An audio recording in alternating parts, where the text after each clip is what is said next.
morning, good morning, good morning, good morning.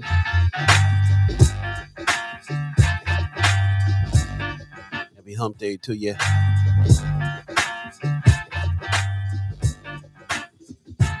Check 1 2 1 2 1 2. Is this thing on?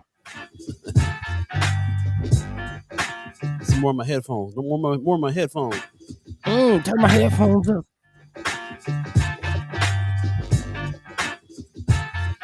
Yeah. Good morning, good morning, good morning.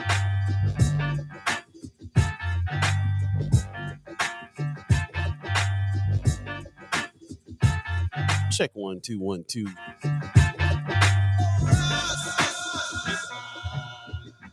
Dedicated to nature's God. What's happening? What's happening? What's happening? This show is dedicated to you, chat chimers, ghost listeners. Good morning. Hey. That's right, ladies and gentlemen. Time for First Sky Omaha Radio. First Sky Omaha in the morning. In the morning. Paul B, Buddi3 Da Gawd, Star Trek Rich in the house. All of you, good morning on this Wednesday, June the 1st. It's the first of the month. First of the month. It's going down. Stacey Jean gives us a good morning. First Sky Omaha family and friends. What's happening? Pops gives us a Women's Wednesday. Greetings, First Sky Squad and fam. What's happening?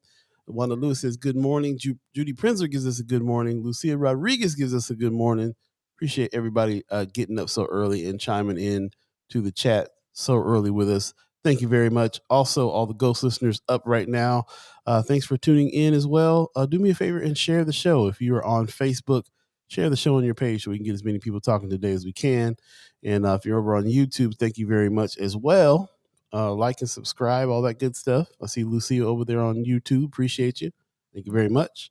And we got somebody on the. Let's see. It's probably Friends of First Sky. We'll go to Friends of First Sky and see who's giving us a good morning over there. In the meantime, shout out to the 630 crew. Everybody listening on the radio channel. If you don't remember, we do have the digital channel playing a plethora of beautiful black music 24/7. Go to firstskyOmaha.com. Hit the listen button and get your groove on for real. So what's happening? What's happening? Thank you. Buddy, how are you feeling today? Good morning to you. Man, good morning. Had my first full night's rest in a couple nights last night, but still, yeah. But my stomach's still kind of cursing me out. Had a dinner last night. Yeah, man, had dinner last night. Barbecue, throw some things on the grill, and celebrated little mama's first birthday. Oh, so that's right. I forgot about that. It's a little early, but Mama God is in town, so figure while the whole family is together, might as well get a little celebration. We only a couple weeks early, so it's all right. Good idea, man. That's what's up. All right, congratulations to little mama making it 1 year. That's what's happening. Man, life, abundance. That's what it's all about. Might be sharing some pictures here on the socials here pretty soon, so definitely, if you care, look out for that. I love it. But yeah, man, just soaking up the sun, spending time with the fam. Hopefully everybody is feeling all right. How about yourself, man? How's things going? Oh, just working, man. Work. A little trouble sleeping last night, so I'm a little tired this morning. Tired, boss. Tired. Man. But I'm doing, everything's cool, man. I'm just looking forward to this show coming up on Sunday. Hanging out with the fam, man. Hanging out with Terrence Martin and Curly Martin. That's gonna be the jam. So I'm just anticipating Sunday? that. It's coming up. As a matter of fact, for those of you early birds right now, we'll be giving away some tickets. So get ready for that. It's going down.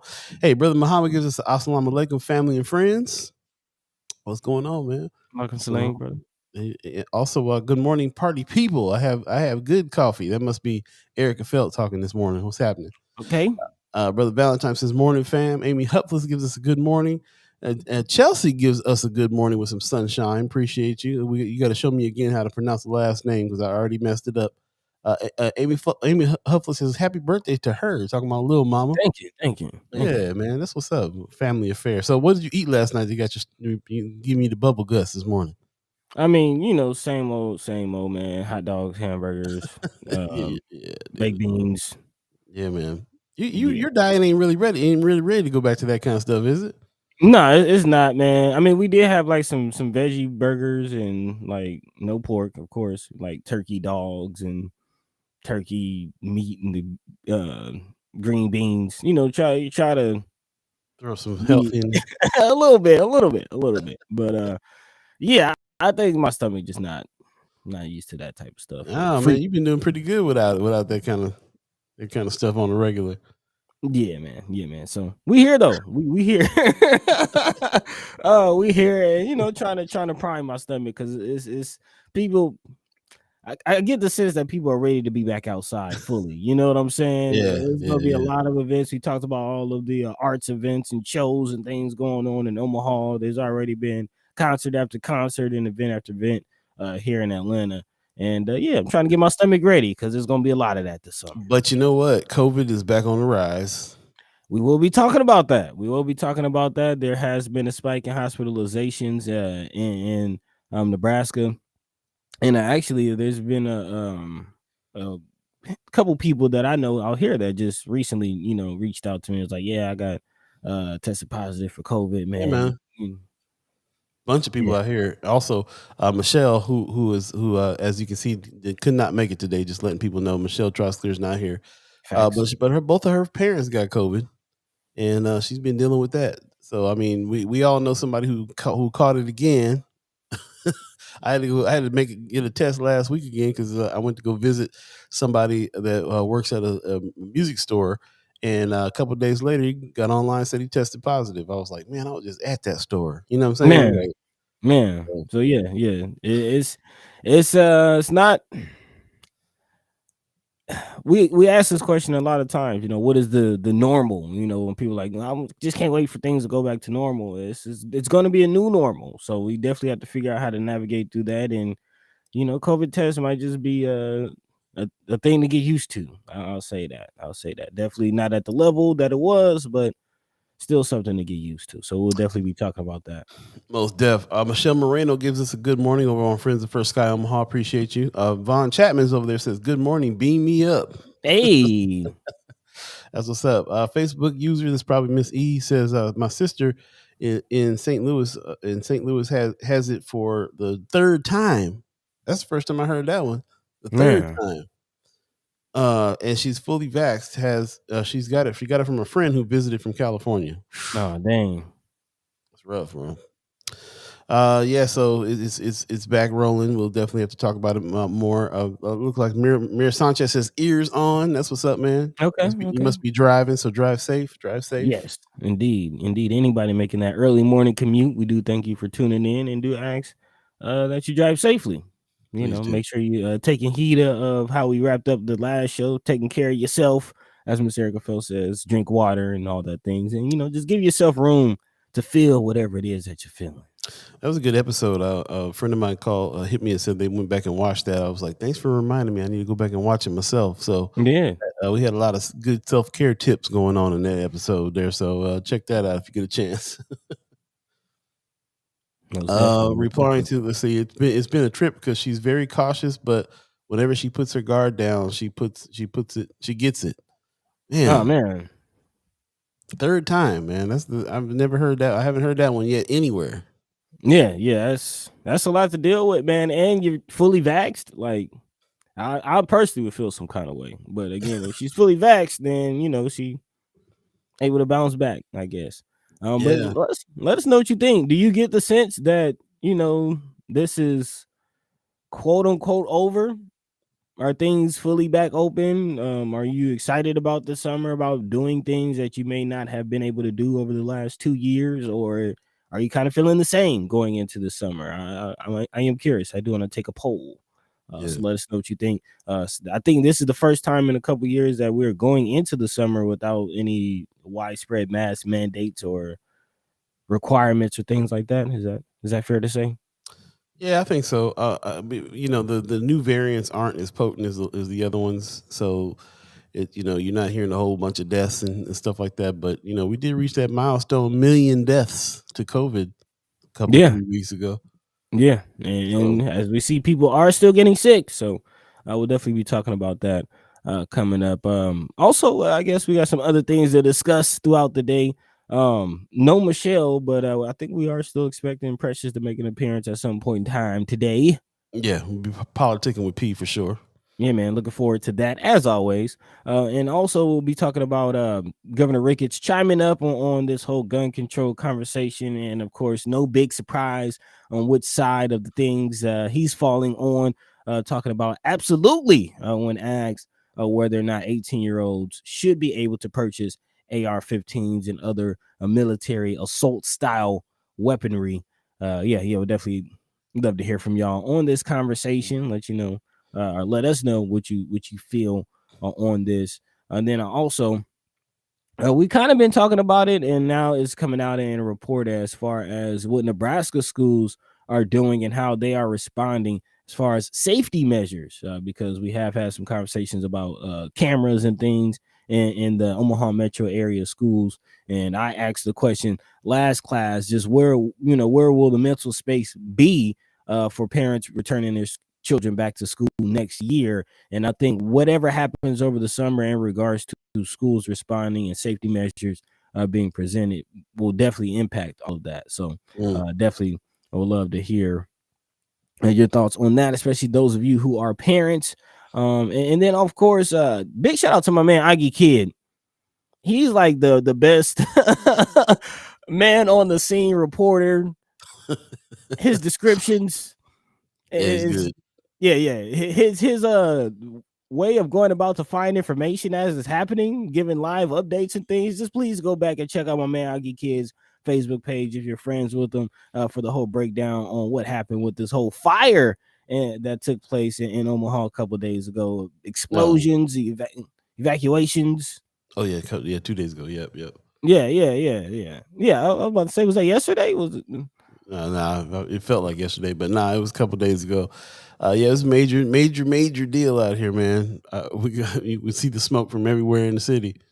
Man, I can imagine just seeing the pictures. It definitely did not look like a just a small bonfire, if you know what I mean, man. It was something serious. People were evacuated, but if you don't really know the details, we're here to talk about it. So, as always, there's also room to talk about anything that's on your hearts and minds. This is a group conversation, community storytelling, as we like to call it. So, if there's anything that you would like to discuss that we're missing the mark on, not really bringing up, and you feel like, hey, the people need to know about this, let us know and we'll talk about it. Without further ado, let's get this show started. About 15 minutes into the hour. Paul Beeee, Buddi3 Da Gawd, Star Trek Rich. No Michelle today, but it's all right. We got y'all. Let's go.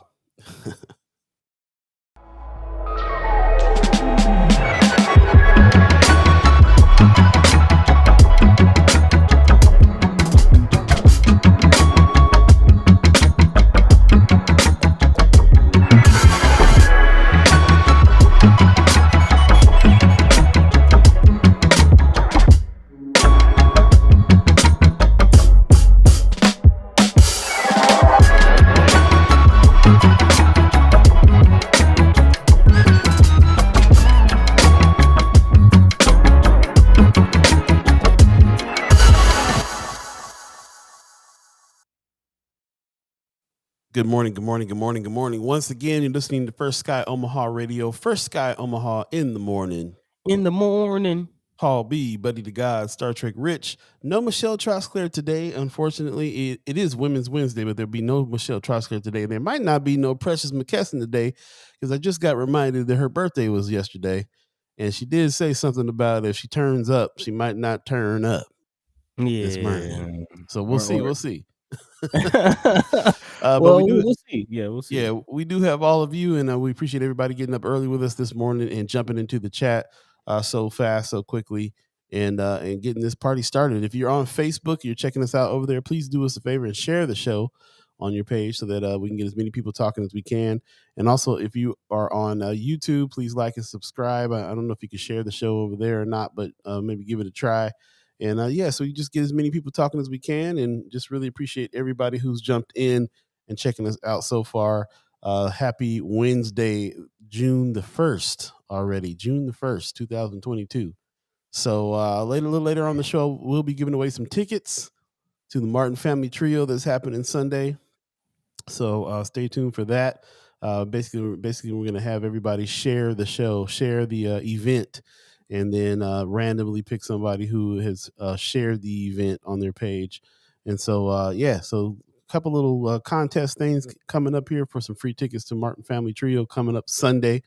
And definitely would love to see everybody there, even if you didn't win the tickets. So it's one of those things. I love how Stacey Jean calls Augie Kid. She says he's always been dramatic. Yeah, that's a good way to put it. Dramatic. Using his just drama skills to communicate what was going on with that fire, which I thought was really he made it entertaining. He really did. He did.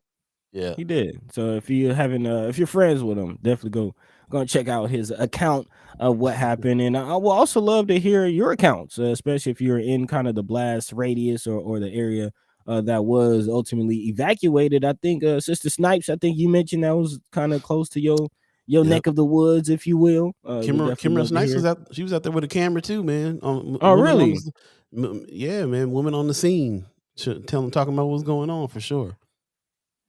Yeah, we'd definitely love to hear your accounts. I guess we can just go ahead and kick off with that.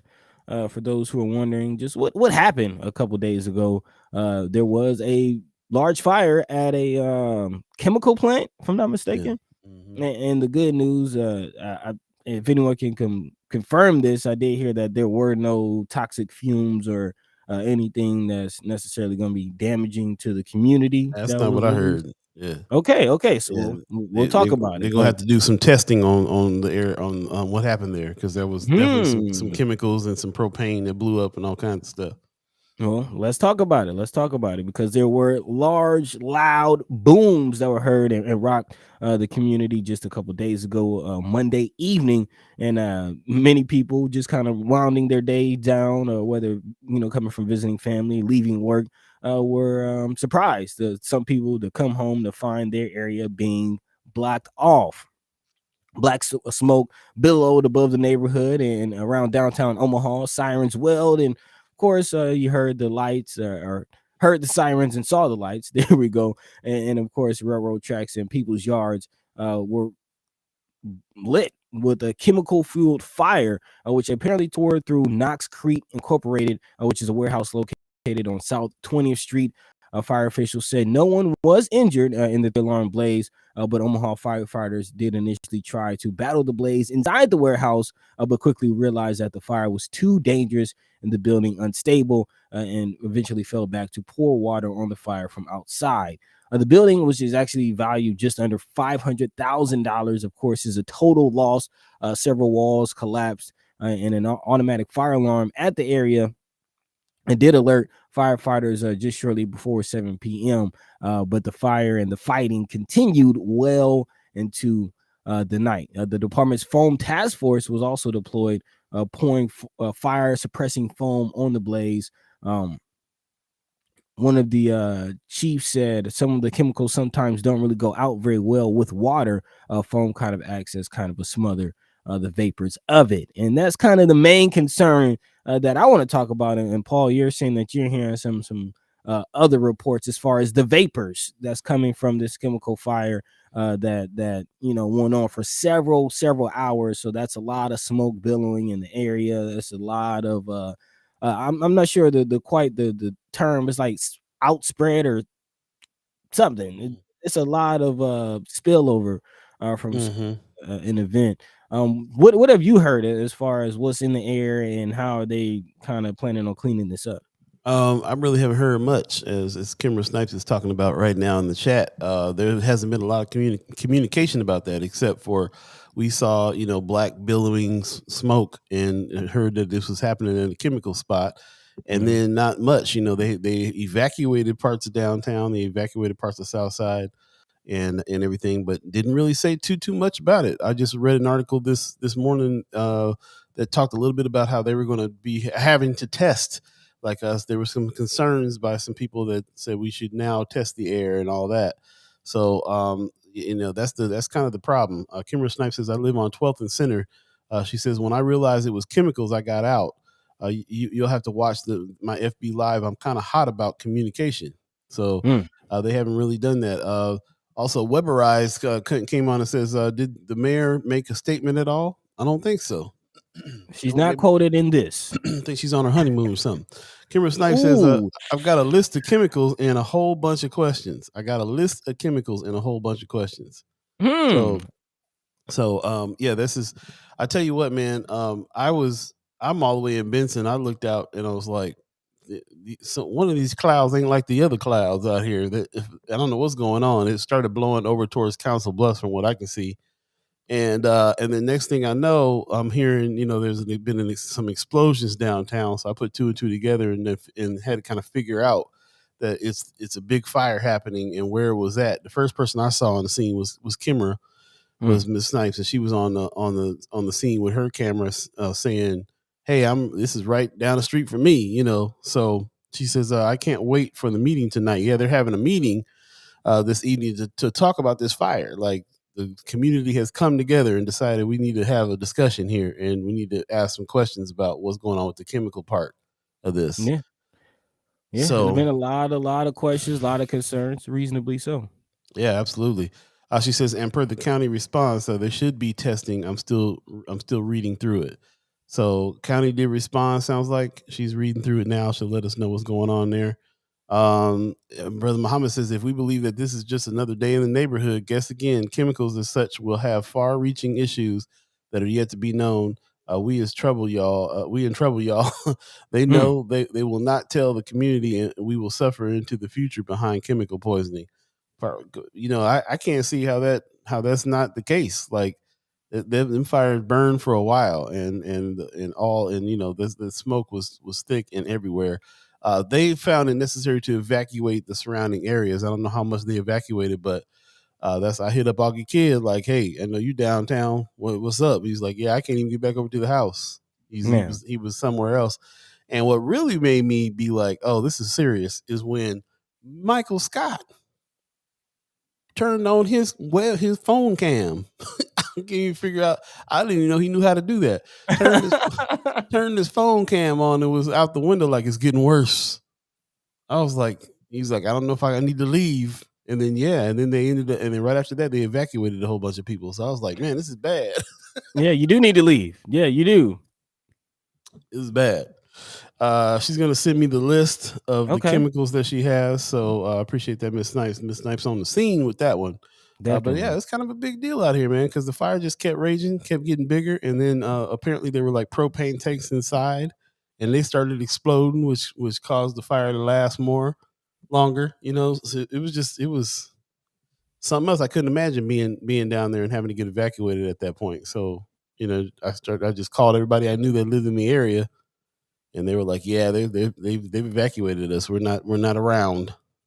Man, and I'm seeing some of the reports in this article as far as just what was happening, as people getting into incidents, people trespassing on other people's yards, trying to watch the fire and chaos. So it was definitely a lot going on surrounding this incident. I think there was a report of somebody with a gun that police had to deal with at the same time. Yeah, it was again a lot going on in that area, but I'm not seeing any reports on how this started. So I am interested in seeing how all of this just happened. What happened? I think Augie Kid had mentioned something about a landscaping, something that went wrong.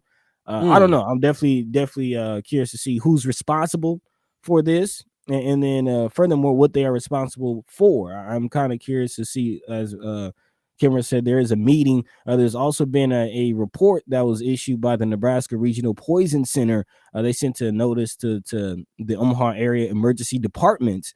So not necessarily the residents in the area, but the emergency departments, the police departments, fire departments, what have you, did receive a notice saying it is unknown what chemicals were involved. Some of the chemicals may contain hydrocarbons, which can cause respiratory irritation if inhaled, and possibly central nervous system depression, which does not sound good. So far, the notice reads that the Poison Center had been contacted by at least one person with an indirect exposure who was experiencing dizziness. Emergency departments were asked to contact the Poison Center if they see any affected patients. Douglas County's main air quality monitor near 41st and Pacifics didn't pick up the smoke Monday night because the wind was blowing the billows of smoke the opposite direction, as Paul said, towards Council Bluffs. But at the height of the fire, more than 2,380 OPPD customers between Leavenworth and Grover were without power. So it also affected people's power situation as Wow, well. I didn't know that. Yeah, man. According to Knox Creek, which again is the Nebraska Regional Poison Center, Knox Creek is the plant where the fire took place. Its website produces chemicals to keeping concrete from sticking to tools and forms.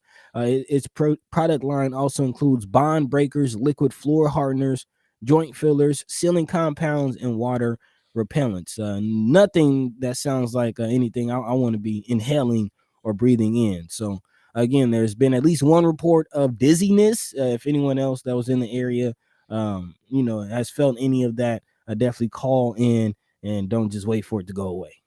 Yeah, that's unfortunate. Very tough. In the chat, Kimmer Snipes went ahead and sent me that list of chemicals that she found. I'm gonna take a look at that in a minute. She says, she says that where I just lost it. Oh, she said, yeah. Oh, Miss Erica Fell says, yeah, they were clowning, talking about Omaha Scanner was busy in the area because there was all kinds of. They were claiming that people were being very disrespectful. Yeah, walking on people's lawns and all kinds of mess. So they were out there like wilding out a little bit. But that's how much of a spectacle this was. I can see it from where I was at. That's how huge of a thing this was, and everybody's lit up on Facebook about it in a real way. Kimber Snipes says, yet the FD told Council Bluffs there was no threat of toxicity. So again, not really being too forthright about the threat and not having any communication about the chemicals. So that part.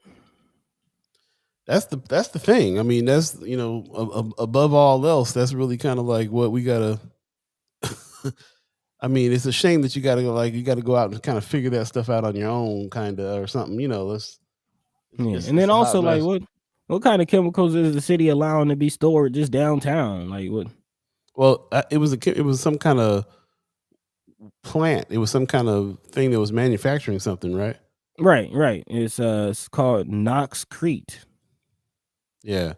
So who knows what that was, but that was that from what I understand, it was a business that was manufacturing something. So yeah, so something happened. I don't know. They I think there's a lot of questions that's coming out, and I feel in that frustration of everybody's just like, well, can somebody tell us what happened at the very least? What happened? Did it start? How did it start? What chemicals were there? Why we got to do all the searching around for it? As a matter of fact, this is what I was pulling up right now. This post downtown fire community meeting. City and county reps will be present to answer questions regarding the impacted areas and the latest post fire updates. I don't know who's putting this on. Not sure. It sounds like they're trying to get their story together and can come and say something. But June 1st, 6 p.m. the Berkeley, 1901 Leavenworth Street. So right down there where it went down. Well, I mean, all we can say is we'll see. Yeah. Like, what else can we say? Okay. Oh, Roger Garcia put that together. That sounds good. She says, because unfortunately we were getting updates from Council Bluffs, not Omaha. There you go. If one of the chat chimers, especially if you live in that area, I would definitely love to get some updates from that, or get an account. Yep, for sure. 7:30 coming up on. If you believe in the concept of time, you're listening to First Sky Omaha Radio. First Sky Omaha in the morning. Paul B. In the morning. Buddi3 Da Gawd. Star Trek Rich. All of you, the chat timers, we appreciate you jumping in and being able to share what's going on there. I love that. I knew that I was going to be able to get up and talk about the fire, and then there's chat chimers that had experienced that, witnessed that, and had some things to already say and do. That's a good feeling to know that. Then to know that, like even if our city officials are not really giving us no answers, we still are going to seek them out, man, and find them. That's what it's about. This is a community conversation. So join the conversation. Let your mind be free. Let your voice be heard. Big shout out to all the chat chimers, all the ghost listeners, first and last time listeners. We appreciate you. We love you. We thank you. We're live for another hour and a half. What you think about taking a break? Yeah, let's take a quick break. Once again, first Sky Omaha in the morning. In the morning. Paul B, Buddi3 Da Gawd, Star Trek Rich, all of you. Beth Davis Wilson gives us a morning all. How you doing? Good morning to you. We'll be right back. Stay tuned.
Welcome back. First Sky Omaha Radio. First Sky Omaha in the morning. Paul B, Buddi3 Da Gawd, Star Trek Rich, all of you. No Michelle Troxclear this morning, if you were wondering where she's at, and she's not in today.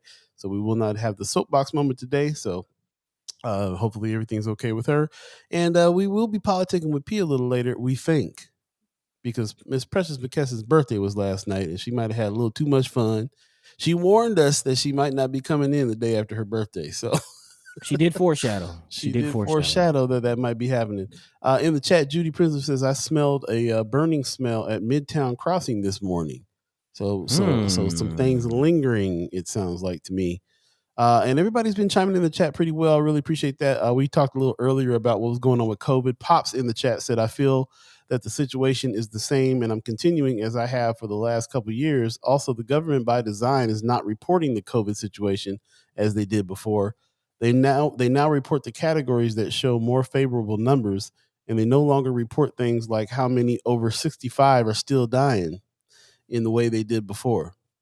So that's we put it out there to the chat. How do you feel about whether or not COVID is over? What's going on? That's how Pops feels about it.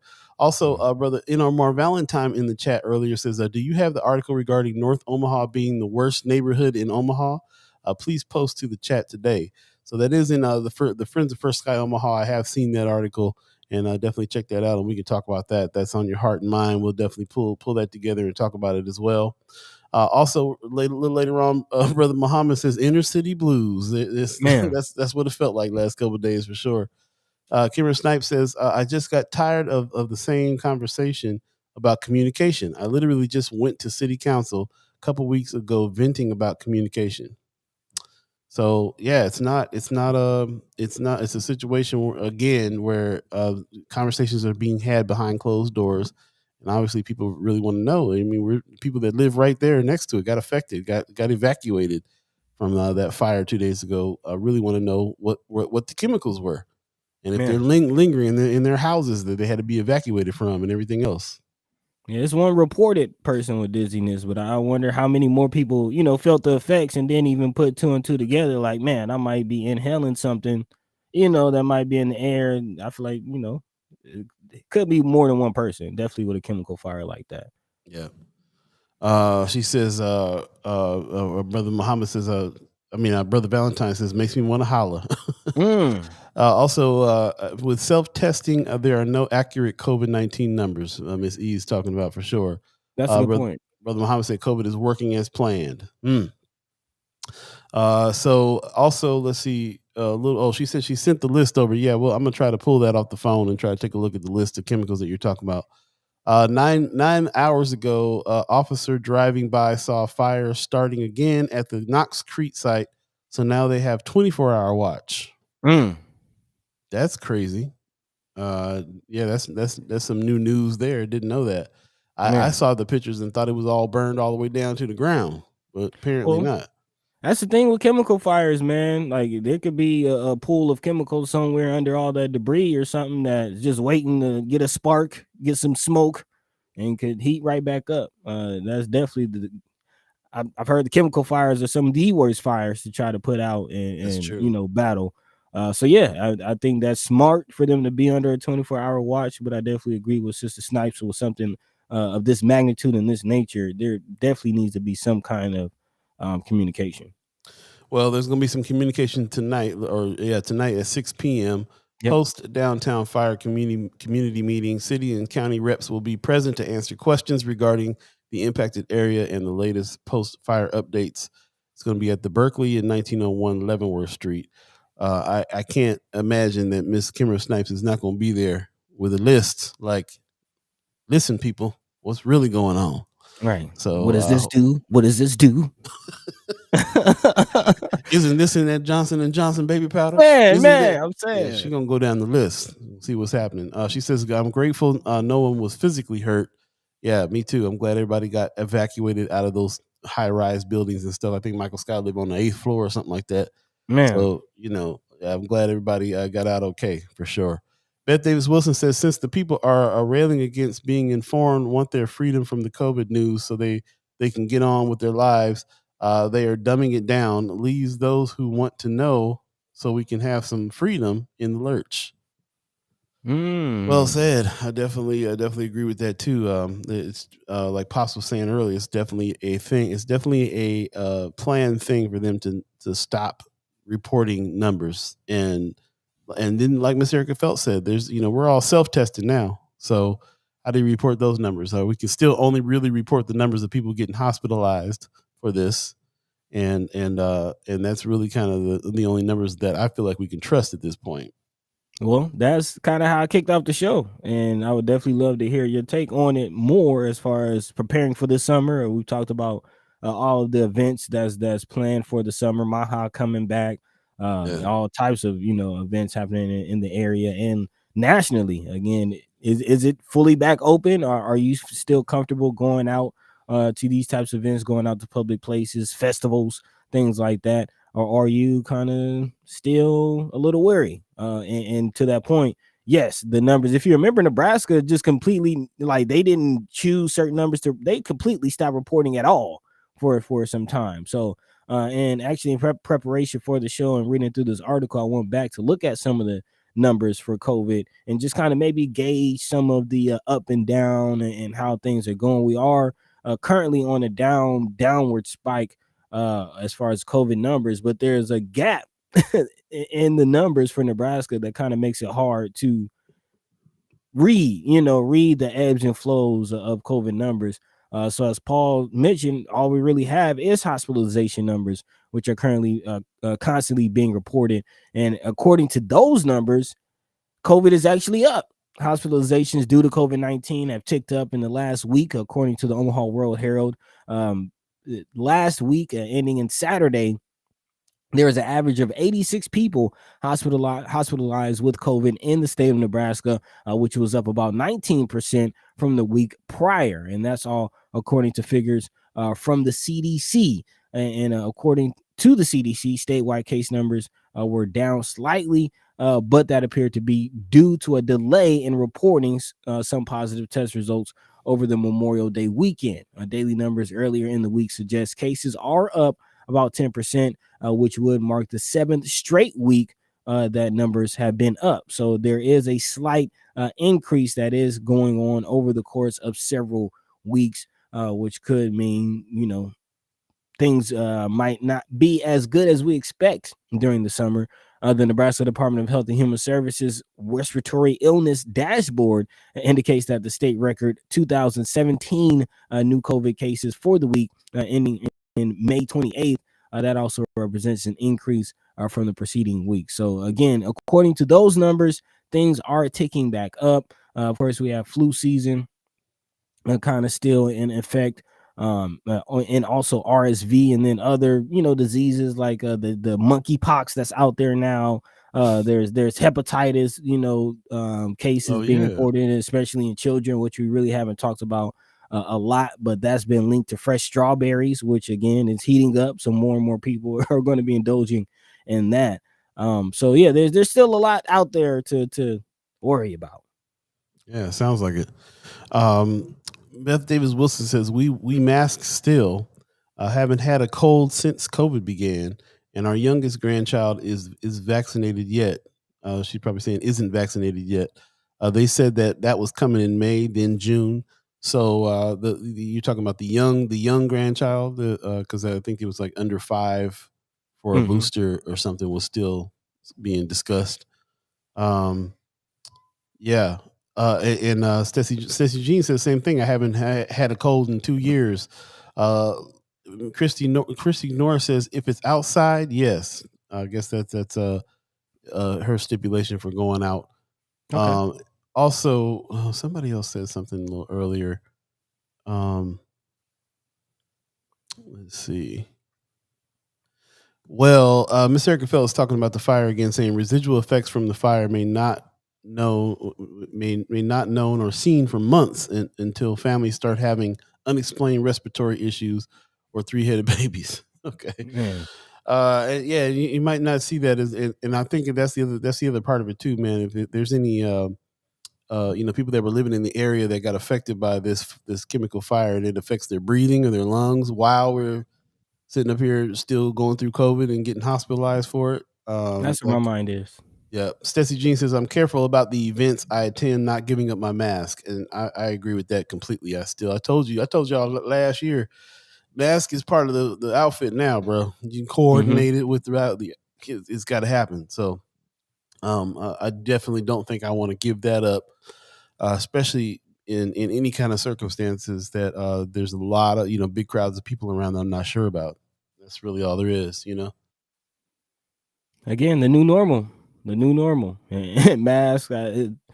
You expect to see a lot more masks and just moving forward. Yeah.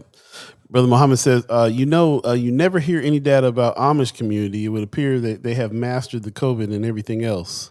That's interesting. Yeah. Well, I mean, if you isolate it, it's kind of hard, living in your own world, living in your own communities. It's hard to catch that kind of stuff. But they get affected from the surrounding environments too. It's not like they live in a bubble, but but it is interesting that you don't really hear too much about certain groups getting affected by COVID or anything else. But you're right, isolation is a big part of it. Pop says Knoxcrete makes a chemical coating and a deactivator that keeps curing concrete from bonding to forms. It also makes liquid floor hardeners, joint fillers, curing and sealing compounds, and water repellents. Yep. Yeah, that don't sound like nothing you want to breathe in there for real. No, not at all, man. Not at all. So, if you're experiencing dizziness and you're in that area, you work or live in that area, please call somebody, report it, and don't just think it'll go away. That's right. And who we need to call, maybe our next guest can let us know, because sometimes you got to call your government officials. And so without further ado, we'll be politicking with P right now. Ladies and gentlemen, Precious McKesson in the house. Good morning, y'all. Good morning. We thought you might not make it because we thought if you turned up last night, then you wasn't going to turn up today. Yeah. I turned 43. Wasn't no turning up over here. buddy, pay attention. This is what over 40 birthdays look like. You get up in the morning still. Yeah, I actually slept. I slept until 1 o'clock. I said I had a staycation. Slept until 1 o'clock, and then went to lunch. And then I picked up my favorite person, my little Bray, my favorite godson. And it was funny because all he wanted to do was go to Chick-fil-A, and we always drive down State Street because he loves the window being down and the wind blowing. And we went to over to Lake Cunningham. Like, I spend my time with a 2-year-old. That sounds peaceful though, really. Yeah. I mean, you working so hard, a little self-care, peaceful sleep in day. That sounds like a good present to me. It was. My daughter bought me some beautiful flowers. My niece, we went to lunch, and then they left. They was like, bye. Oh, okay. They knew there was no turn up. They knew there was no turn up. No, but Friday I am participating in a group party, I guess you could say, at the Strut. So the Geminis are celebrating First Fridays, and so it's like 7 hosts, and so I'll go out and have a good time then. But really, truly, I just Being able to just sleep and sit somewhere, it was cool. It sounded like you had a real chill too. You said your godson is 2 years old. Yeah, he's 2. And he like just letting the breeze hit him out the window. He's gonna be a chill cat. He crosses his little legs in his car seat and he just be chilling. I think I have some pictures of him. I'm at to post it, but he always crosses his legs and he tells you roll down the window for him. Like he knows it's locked and he loves to just chill. A 2-year-old already like the scenery. You already like the scenic route. That's what's up. Man, I love a chill 2-year-old. That's how my 1-year-old is. Real chill. It's a beautiful thing. But yeah, he has an old little soul. He just so chill until he's tired. It's still time to go to sleep. It's something different. Yeah. A little monster comes out of him. Sounds about right. But happy belated. I can relate. Definitely glad you enjoyed your day and able to make it in with us. I'll be honest, we definitely weren't expecting to see you, but it's always a pleasure for you to join. For those who don't know, of course, history making P, Precious McKesson, many hats. So yeah. I guess what's new? Well, I mean, I didn't get to hear the show so far this morning. I was coming in and out, but I did hear about the chemical stuff that was going on. I know that if I'm not mistaken, Senator Tony Vargas does oversee that area. And he's been posting. So make sure you go follow his page, both of his pages, because he's been posting information to keep residents up to date. I'm happy that they moved quickly to make sure that the residents who had to be displaced had somewhere to go. And the Red Cross came in to help. So definitely follow his page if you have any questions. But also, if you have any health concerns, you definitely need to reach out to your medical professional, or your doctor. Talk to them just to make sure you're okay. But other than that, my real big thing I wanted to talk about this morning, and I don't know if y'all have seen it yet. If you don't follow me on Twitter, go over and follow me on Twitter. Look, I don't even know my Twitter name. I'm talking about go follow me on Twitter. Look, don't even know it. It's Miss MS P McKesson. So it's just Miss P McKesson. And there's a story on there. There's a link on there where someone was able to get these petitioners who were trying to do the voter ID bill, was able to record them. And what's disturbing is that these people are being hired to come into our communities because they're trying to get voter ID on the ballot, so that we have to show our IDs at the poll, which is a form of voter suppression. We all know that some people can't afford to get an ID. It's just a form of voter suppression because so much happens. And so these people are coming into our state who are not from the state and are actually not even reading the petition and literally just giving false information. And so if you go over to my Twitter, I shared it. Senator Carol Blood also shared it. And watch that and make sure when you are out, if you're being approached by someone with these petitions, make sure that you are recording them, because this whole petition needs to be thrown out. And it's a shame that they hire people, especially they're hiring people of color, to come in, get paid to sign these petitions, to get paid for them to sign to get people to sign the petitions, but they're not doing the petition right. If anybody knows, you have to read the whole entire petition. And this lady was saying, oh, well, if you sign this is for them to debate. Hun, they already debated and it got killed in the legislature. That is not for them to debate it. It's for them to put it on the ballot so that people can vote for it. And that's the thing we don't want. Number one, voter suppression is real. It's real. And so we want to make sure that we're making sure that we be very vigilant, like watching what's going on, making sure we're calling that out. And I'll post it on my Facebook also, because I don't know. I'll post it to my Facebook, so if anyone who doesn't have Twitter can see it. But definitely want y'all to be knowledgeable, because some people who are thinking are signing the marijuana petition to get the marijuana on the ballot. So when they see these petitioners, they automatically think, oh, this is for the marijuana, but it's not. We have so many different petitions. So just make sure that you're listening and you're reading it, and they should be reading that entire whenever you sign a petition, they have to read the entire language of that petition in order for it to be valid when you sign it. Every single signature, they have to do it.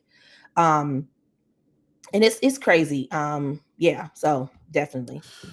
Kimmer Snipes in the chat says they're also paying young black men from here to go to other states.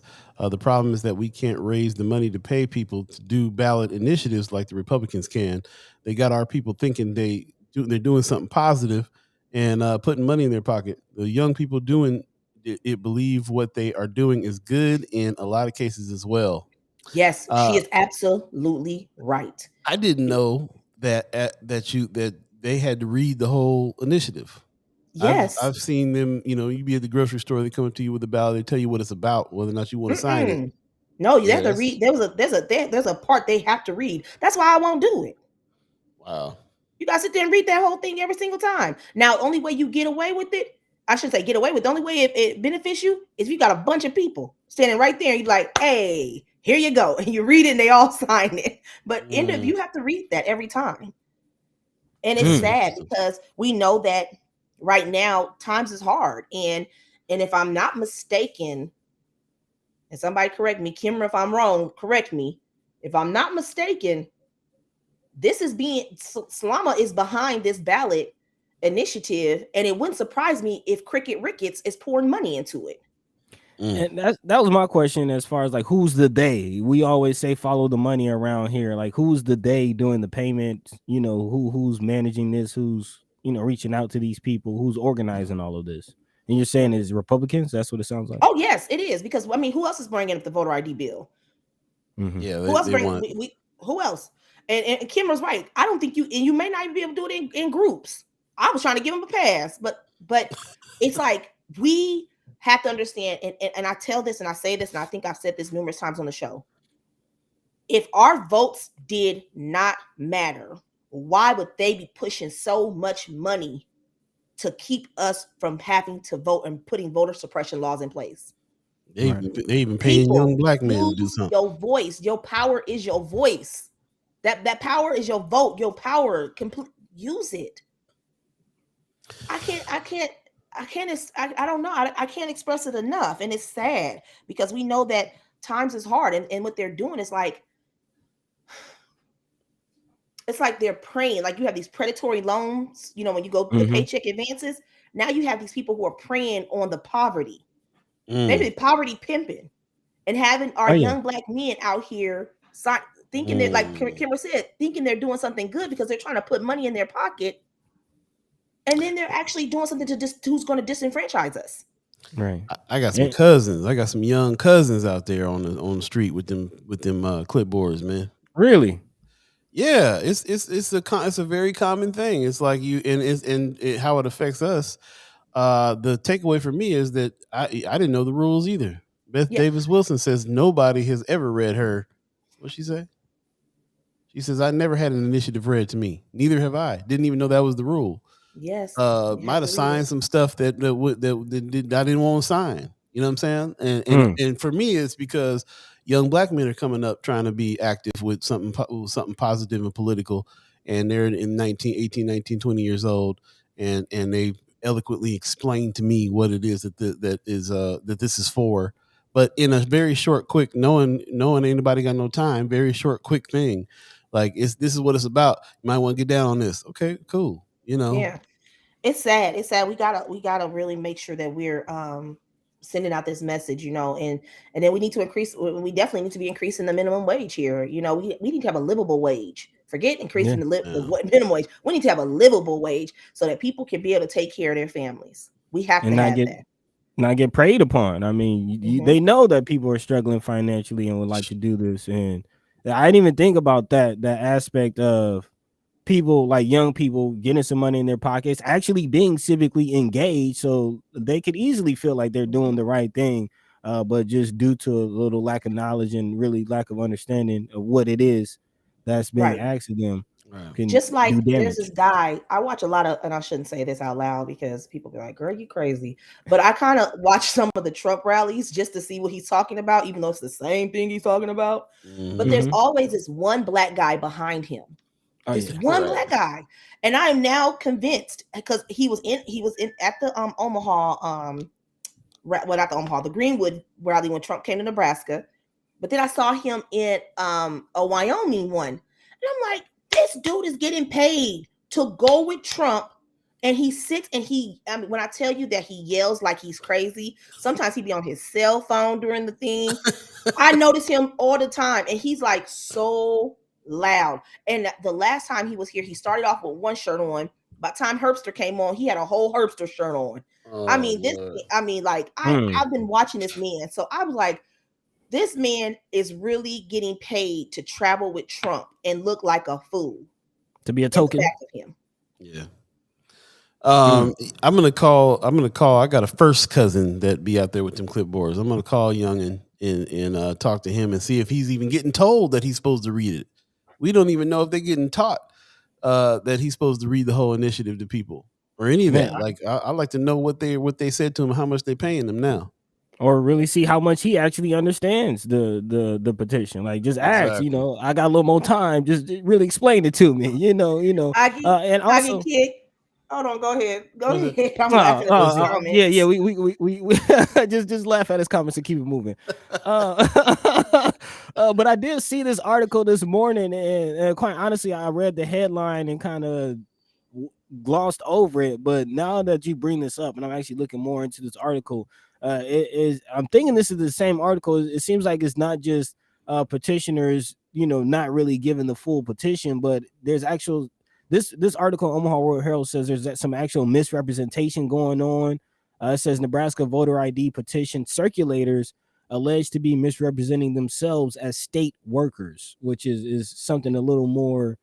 It's a little more. It's not only can they be ignorant about the petition that they're asking you to sign, but now they're misrepresenting themselves as something that they're not. Can you speak more to that? Right. Well, see, I haven't read that article, but again, that's a misrepresentation because then you're basically again preying on the trust of people. When people think, "Oh, I'm a state employee," they feel like, "Oh, okay, you work for the state. This is good." I mean, that's misrepresentation. Right. But I gotta go to this video. The woman literally said to this man, "Oh, you look like you from Douglas County." What? Girl, I said. What does Douglas County look like? Please, somebody tell me. So these people, they are So if you see that misrepresentation, misrepresenting a state employee, I don't think it has the same laws or punishment or whatever you want to call it as a federal employee. But again, you're preying on the trust of people, and you're not a state employee. Like at the end of the day, throw the whole damn petition away. That part. What was it? Decline to sign? Was that it? Decline to sign. Yeah. Because my thing is, how do you ask somebody? This is funny. So I'm about to say this. How do you ask somebody to sign a petition, but don't ask them to see their ID if they're the actual person? But you want them to sign the petition so they can show their ID so they can vote. Make it make sense. Make it make sense, please. And in regards to the rules about state employees, according to this article, state employees are not allowed to circulate petitions or otherwise engage in political activities while on the clock. So if someone does say that they're a state employee and they're asking you to sign a petition, and as Precious just pointed out, they're not asking for ID to sign the ID petition, then you should probably ask some questions or just walk away. Yep. But even when I worked at the state, literally, I had to make it known I was off the clock when I was doing political work because it is a conflict of interest. But for some reason, I still don't get how Slama and Mike Flood are state employees because they get paid $1,000 a month by the taxpayers, by the state of Nebraska, but they can hold political events in the middle of the rotunda during office hours. Make it make sense. Who is misinterpreting the law, or who is getting away with the law or interpreting it the way they want to interpret it? Let's start asking those questions. Since they are talking about taxpayer, the good life, let's talk about how our taxpayer, we may not be making a lot, but we sure pay taxes in this state. Let's start talking about where our money's going. Let's start holding them accountable. I bet you when we start asking questions, they start shutting up and stop and like, oh, now they looking. Because I mean, it's public information. They get $1,000 a month. That's what they get from the state of Nebraska. Because they only make $12,000 a year. I'm going to jump into the chat real quick. A little earlier, Facebook user, I think it was Miss E, says, when I got into it with a petition guy at the farmer's market about voter ID 2 years ago, he didn't read anything to me. He was gross, shake my head. I had to leave because they were about to put me out. Then to find out he was also technically wrong. Yeah. For not read the petition. That's blowing my mind right there. Yeah. She's also saying, you're talking about the East Side vote. Miss Kimmer Snipes was talking about, they know about that East Side Omaha vote. They know about it. If it was East Side. East Side. If we came back with that East Side vote, they'd be in real trouble. Real trouble. Marianne Williams brings up a good point. Says, we need to be proactive and organized to help folks get their IDs, legal help, money, transportation, etc. And I believe that that's very true too. Just in case they get away with passing these ID laws, we got to kind of help that situation out too for folks. Yeah, because the thing is the ID goes up. I can't remember. I think I paid $28 for my driver's license. Really? Something like that. Yeah, it was higher than when it was $12 back in the day. It's went up. And the fact that they people can't afford that. And then what happens to the people who are on the reservations? They don't have certain IDs. They have tribal identification. Like, how do they interpret which ID can be usable? What about people who can't go get an ID, who may be disabled and they still want to vote? What happens when they want to vote by mail? Like, why are you? It's so much to it. So at the end of the day, decline to sign and throw the damn petition away. Decline to sign, no petitions. And the next time a young brother comes up to me with some stuff, I'm gonna have to let him know about it. Like, first of all, I found out the rules. You're supposed to read this whole thing to me. First of all, second of all, what is it that you got me signing for real? And I noticed too, they be dressed sharp. They dress up. And it's like, man, you out here, like, it was like 90 degrees. I'm like, bro, you out here in a whole suit in 90-degree weather in Nebraska? Look, and he already knows about the demographic that's going to go ahead and sign just because they're seeing him out there doing that. When I see a young brother out there trying to be civically engaged, make a little money, he got a family he's trying to feed, and he's out trying to do something positive instead of doing something negative. And he's even trying to up his game when it comes to the career situation with the suit on and all that. You want to sign just because of the brother, because that's what he, what I'm saying? Like, you already know. And from what I was told, Paul, looking at the Mega Saver, those Mega Savers, they own Mega Savers in Oklahoma, Florida, across the nation, across the United States. They are allowing them to do this. And if and then now Mega Savers are popping up. I'm gonna be honest with you, I don't even support the Mega Savers because I don't even know who's behind these things. They got too much going on in one store. Like, they got Cricket, they got too much going on. They like one-stop shop. So I'm like, who's behind all this? But these organizations, most likely, who are they putting money into the Republican Party, into the Nebraska Republican Party? Who owns these gas stations to where they're allowing people to come and stand in front of them with no issue? Because I can tell you, if you go to Baker's, Walmart, I'm trying to think where else, there's a lot of places that you can't even do voter registration in front of. They don't allow it. They will tell you cannot do voter registration in front of our business. But all of a sudden, you got this one who basically has a lot of things going on at this one Mega Saver. You can go buy cigarettes. You can get a cell phone charger. You can pay you can go buy your bottle of liquor. You can do all kinds of lottery ticket. You can use the EBT card. You can do everything. Get your hair done. Everything there, and they have these people who are there to sign a petition, and sometimes maybe these people don't even vote. We don't even know if they're voters. So then it's like it's just so much that goes to it, because you actually have to be a registered voter to sign that petition. Wow. Registered in this. Okay. Yeah, you gotta be a registered voter to sign into the. Because I'm thinking of the actual petition circulators, as you mentioned. A lot of them aren't even from Nebraska, which is I find kind of interesting. And I'm looking more into this article kind of as we're having some conversations, and there's some bombshells in this article. So I definitely urge you to go check that out. Precious, saying that a lot of the voter ID circulators are coming from Michigan, which there's some things going on in Michigan with some of their voter ID circulations and circulators, and where some of these people are coming from. And then the bombshell that I really want to get into was the money and where this money is coming from, because you're kind of mentioning Mega Saver, or somebody mentioned in the chat MAGA savers, which is pretty hilarious. But where's this money coming from? And apparently, according to this article, all but $1,000 of the $377,000 that was raised for the petition effort was donated by Marlene Ricketts, who is the mother of Governor Pete Ricketts. Whoa. People, I didn't even read this article. And literally, I have not read this article. I just knew, I was like, Slama has something to do with this. Ricketts is funding it. So Mama Ricketts is pouring money into. So first we had Papa Joe.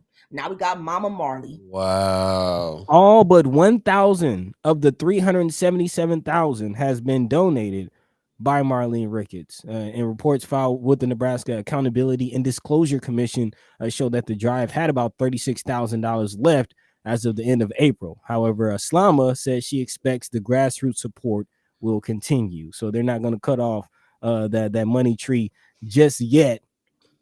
However, there will be some investigations and some people looking into what's going on with this whole situation. John Cartier, director of the Voting Rights for Civic Nebraska, said an opposition group called Nebraskans for Free and Fair Elections is collecting reports of misrepresentation, fraud, and other improprieties by the voter ID petition drive. He said those reports could be used in a lawsuit targeting the voter ID proposal if it qualifies for the ballot. So yeah, this thing could get a lot more.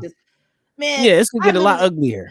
Man, I just was going off of what the Twitter that was sent. Never even read the article. Man, look here. You got Mama Marlene, Papa Joe, and Cricket Ricketts. Boy, they putting money.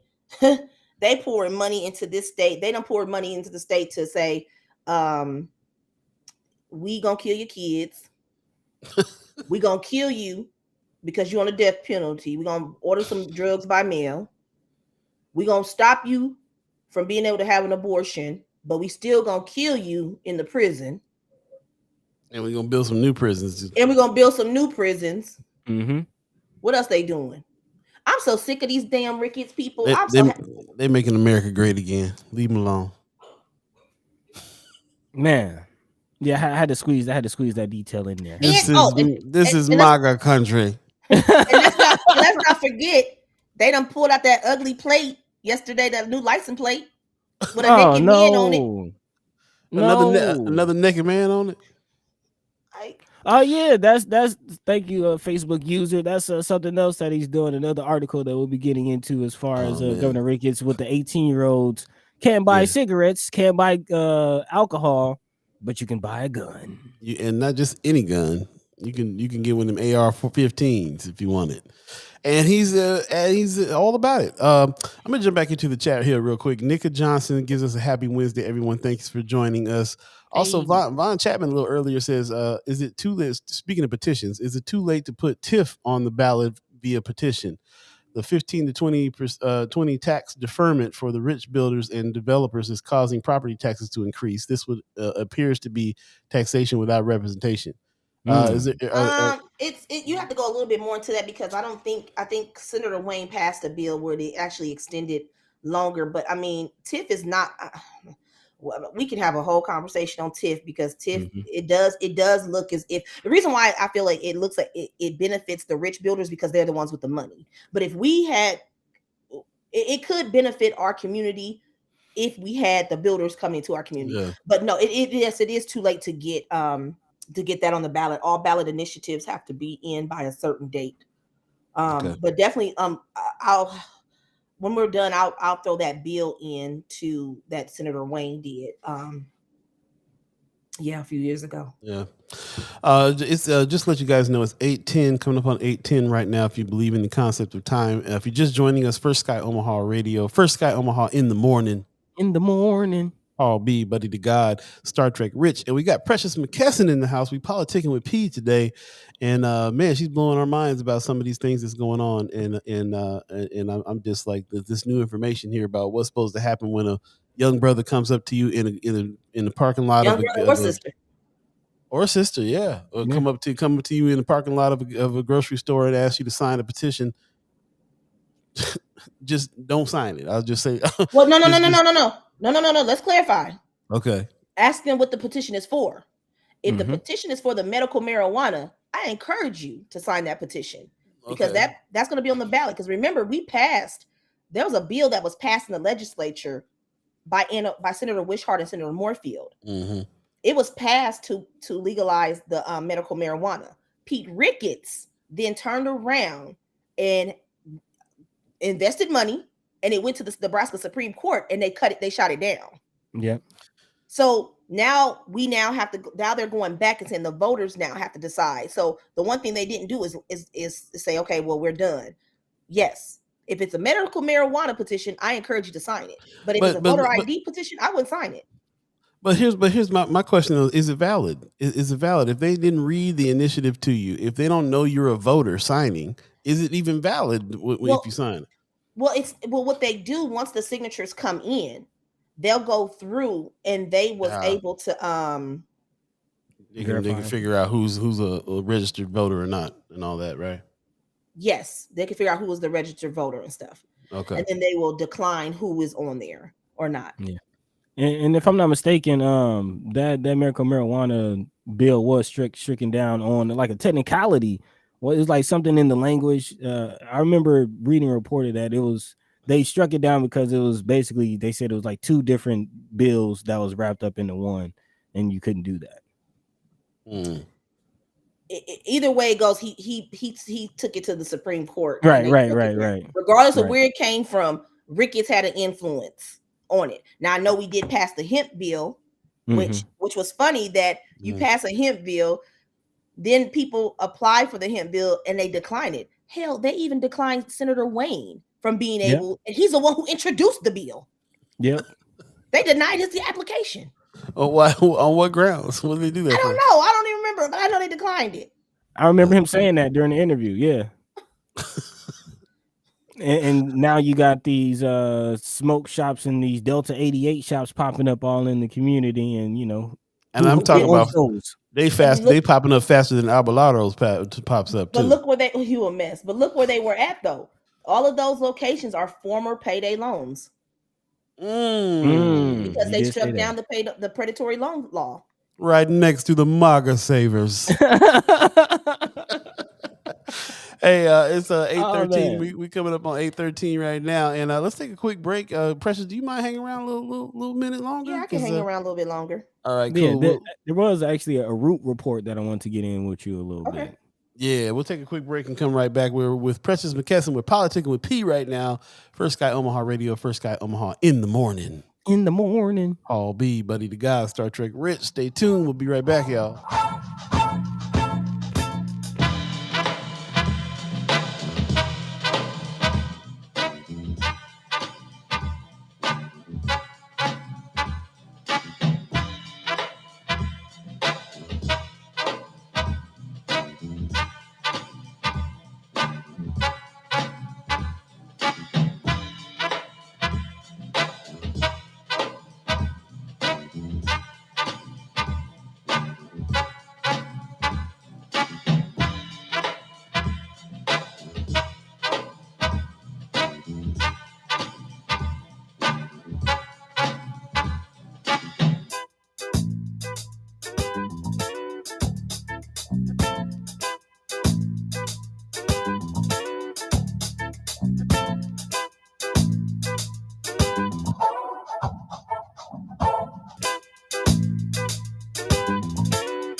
Welcome back. First Sky Omaha Radio, First Sky Omaha in the morning.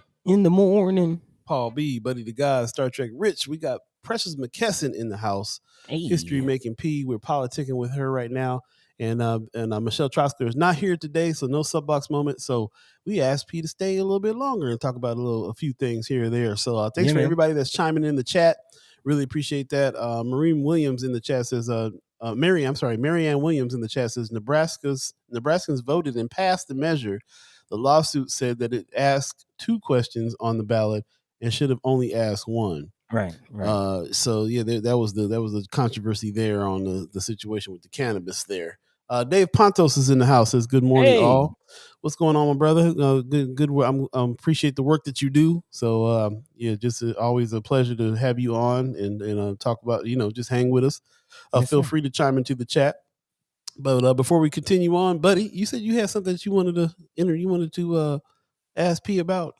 What was it? I actually came across this article on The Root. Headline reads, Democrats losing support from some black voters. And I just wanted to talk to you about ideas about how we can engage, more voters. And because I will say that personally, I do think that, the Democratic platform just more so aligns with the issues and the things that impact the community. But there has been, according to this article, a 20% decrease in support from black voters, specifically of Biden. And since Biden was elected, the support nationally has dropped from 87% to 63%. And one activist in particular, Brother Jasiri X from Pittsburgh, who's a Pittsburgh activist and founder of the One Hood Media Community Group, spoke with NBC News, and he stated, there's been a direct attack on our voting rights that hasn't been addressed. We did all of this organizing around police reform, but the opposite has happened. It's almost like we're last on the agenda. And again, that is kind of what he's saying. It resulted in the 20% drop in support.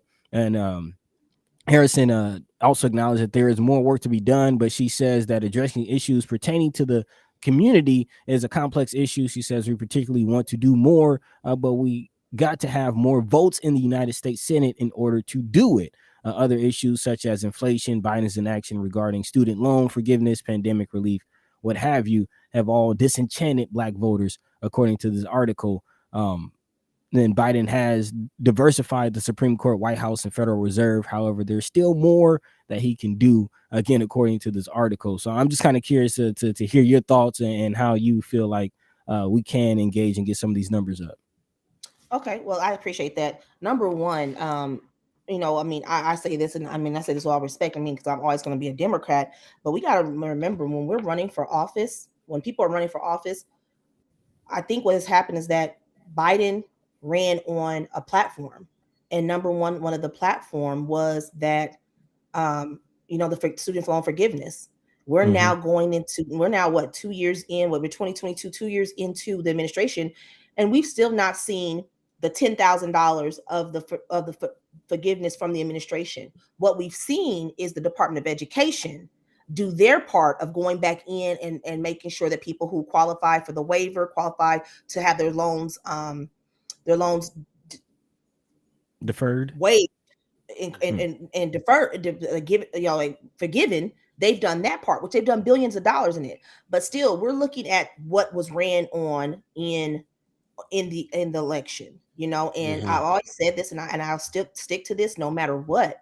You cannot ask for the black vote, because we know the black vote is very powerful within the Democratic Party, and then not take care of those people. We have to really be honest about that. And we have to realize we still haven't got the Voting Rights Act passed. That is something that we definitely should be like number one. Like, we have to get that passed, because our voting rights are being attacked at all times. Laws are being in place in Georgia, Texas, in all the battleground states. They are passing laws that are really impacting communities. The redistricting has been very critical and really hurtful in black communities, especially in Florida, where they turned around and they cut out a whole district that was predominantly African American, and they redistrict that whole entire community. So I think what the black voters are seeing is that, hey, you're asking for our votes, you're asking for us to vote for us, but then when it comes time to have issues that impact us first, we're on the bottom, and we can't keep doing that. So, I only thing I say is that we have to do a better job of taking care of the voters, taking care of the people who are out here actually putting you into office and really talking about the issues that are impacting them. Also, we have to really find out. I mean, the Republicans are good at this. They find like a few issues and it's like they send out an agenda. These are your talking points for the next 2 years. This is what you're only going to talk about. And that's what they do. It's like they do that. We have to figure out, there's so much that's going on. And, you know, I mean, again, this is my job. I love doing this and getting people out to vote, love getting people elected to office and really getting good candidates. But again, I'm still a Black woman, and I still see that my community is still going to still suffering when it comes to, they don't care when they see me. Oh, she's a Democrat. I don't have the big D on my chest walking around like, oh, you're exempt. No, people that look like me are still being impacted by things that are not happening. So we have to really get more. Number one, we have to do better recruiting to getting more people elected to office, people of color elected to office. We have to do that. And we know that when people of color run for office, they do have a less advantage due to the fact that of the money. You know, we have it's shown when you have a Caucasian or white or a Caucasian candidate running against a Black candidate, people are going to sway toward, for some reason, they put all their money into that other person, and it's sad. And candidates are speaking out against it, are speaking up and saying this is what is happening to us. We people say, oh, Black Lives Matter, but when it comes time to vote for us, it don't matter. Or when it comes time to donate to the campaign, it don't matter. So we got to do a better job. And I can't say it enough. I mean, and this is Precious speaking as Precious as a voter, not Precious is speaking for the Nebraska Democratic Party. This is Precious as a voter. When I came into this, I asked them, I said, we can no longer use Black people votes as the break in case of emergency vote. That's what I told. That's when I came into the Nebraska Democratic Party. We can't do that, because if we do continue to do that, and we don't take care of those communities will tell you, bump you, and I'm not voting.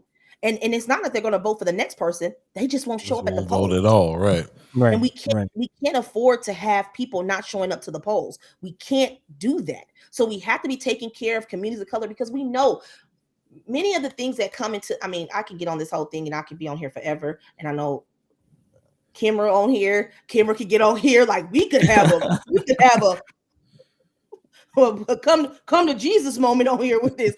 Hey, you have to understand, like, every time when something hits, like when COVID hit, it impacted us first. Right. It impacted us hard because, number one, of the health disparities that we had. We didn't have, a lot of people didn't have insurance, couldn't get to the doctor. It impacted our communities the most. So it's like, yeah, they came out with the pandemic money, the funds to be able to help the communities. They came in with the what did they get? What's the checks called? The stimulus check. Look, I said the stimmy. Joe, we need another stimmy because it's hard right now. But again, it goes back to I said this, and I had to keep really quiet about this when I was, and I shouldn't say quiet. I just couldn't really voice how I really felt, but I said it enough. When it comes to those student loans, Black women have the majority of the student loan debt. Imagine if you cancel student loan debt, how many Black women will be able to take their families on vacation, create generational wealth, purchase a home, because that hinders us. Literally, I have $60,000 in student loan debt. That is sitting on my credit still. That impacts me to be able to purchase a home. Because that's debt. That's debt. I was looking at I was talking to Michelle Troxler. She got 2 master's degrees and a bachelor's degree. She got so much student loan debt. Man. And it's ongoing, and you're right, you're absolutely right. I believe that I'm very disappointed in that. I got a little teeny bit of debt myself on the school tip, and I'm like, come on, Uncle Joe, what you know, what you right? And so what people need to do, if you work in a nonprofit, go to the Department of Education website. Go in there and see if you qualify for that waiver. Because the thing is, a lot of people say, oh, I don't want to go through the paperwork. Baby, go through the paperwork. Because I saw people getting $200,000 forgiven from their loans. Forgiven. I was like, because they work in a public service loan sector, a public service sector. So I thought when you work in a public service sector or a nonprofit sector, then you are then they'll defer it. I didn't know that they will forgive it. Well, depending on how long you've worked in the public loan sector. So some people have worked a total of 10 years or more, and they have been in some type of repayment plan. Like you have until October 1st to do it. I just been waiting to get my daughter out of school, and then I'm about to go through my whole entire paperwork because I'm gonna see. I don't care even if it comes back and say, "Hey, you gotta do this or you didn't do this." At least I tried, because let me tell you, that's a lot of money. Just imagine if they canceled the student loan debt, and how many communities of color, how many women, because Black women hold the most. So I'm gonna tell y'all, when I'm talking, don't get me wrong. When I'm talking about my women, because we hold the most debt. Right. Just imagine what we could do without that debt. I'm gonna jump Sorry for those who paid yours because you was able to. Right. I don't want to pay mine. Kateri Human Petal in the chat says, and how much of that debt is due to criminal interest rates? So true, so true. I'm gonna jump in the chat real quick, just a minute. Marianne Williams says that we have to come to a come to Jesus moment when with the left because people feel used and forgotten and check out. Brother Valentine says just a ball of confusion. Many will not donate if they do not feel represented, and representation in candidates is limited due to funding structure and running for office. So true. What do you? I'll get kid. Go ahead. Go ahead. Oh, go ahead. You want to go back to that comment? Yeah, because I'm trying to figure out when he due to funding. What do you mean to do funding structure of running for office? I mean, clarify funding structure, because there's not a funding structure actually. It's basically what you raise to run for office. I think that's probably what he's talking about. The fact that there has to be so much money in politics, so you have to have so much money to raise because you got to battle other people that got all this money. You know, I mean, really and truly, yes, you do have to raise the money, but at the end of the day, what is going to be your connection to the voters? See, these people raise the money because they do ads and they run mailers. If you're going to run for office, you got to get out there and knock these doors. You can't be lazy about it. You got to talk to the voters. You got to go to where the voters are. And anybody can win a race based off of what they do. What normally hits is normally those when they can do they're seen on TV. They have the mailers going out, but you can go out there and knock on these doors because that's what it's about. Have you seen that personally? Have you seen candidates win because they did more door knocking than other candidates that get on TV? Tony Vargas is a good example. Tony Vargas knocks his whole entire district. Tony Vargas is a good example of grassroots knocking on doors. But he also raised more money than the other candidates and had more ads out too, though. No, I'm not talking about Congress. I'm talking about his Senate. Ah, got it. Okay. Talking about his legislature and school board. I'm not talking about Senate yet. I mean Congress yet. Right. In Congress, you do got to raise money. You do. Because you have to because that's what gets you out there. Those ads. Anybody who run. I remember when I said I wanted to run for Congress, and let me tell you, the people told me. They said you need to raise $3 million to beat Don Bacon. That's just straight up. Just three. You know what I said? There's people who don't even want me in there, so I'm not even about to sit there and go asking folks so they can hang up in my face. Because there's people because of the color of my skin feel that I'm not even qualified to be there. Yeah. Not based on not based on me fighting for the right.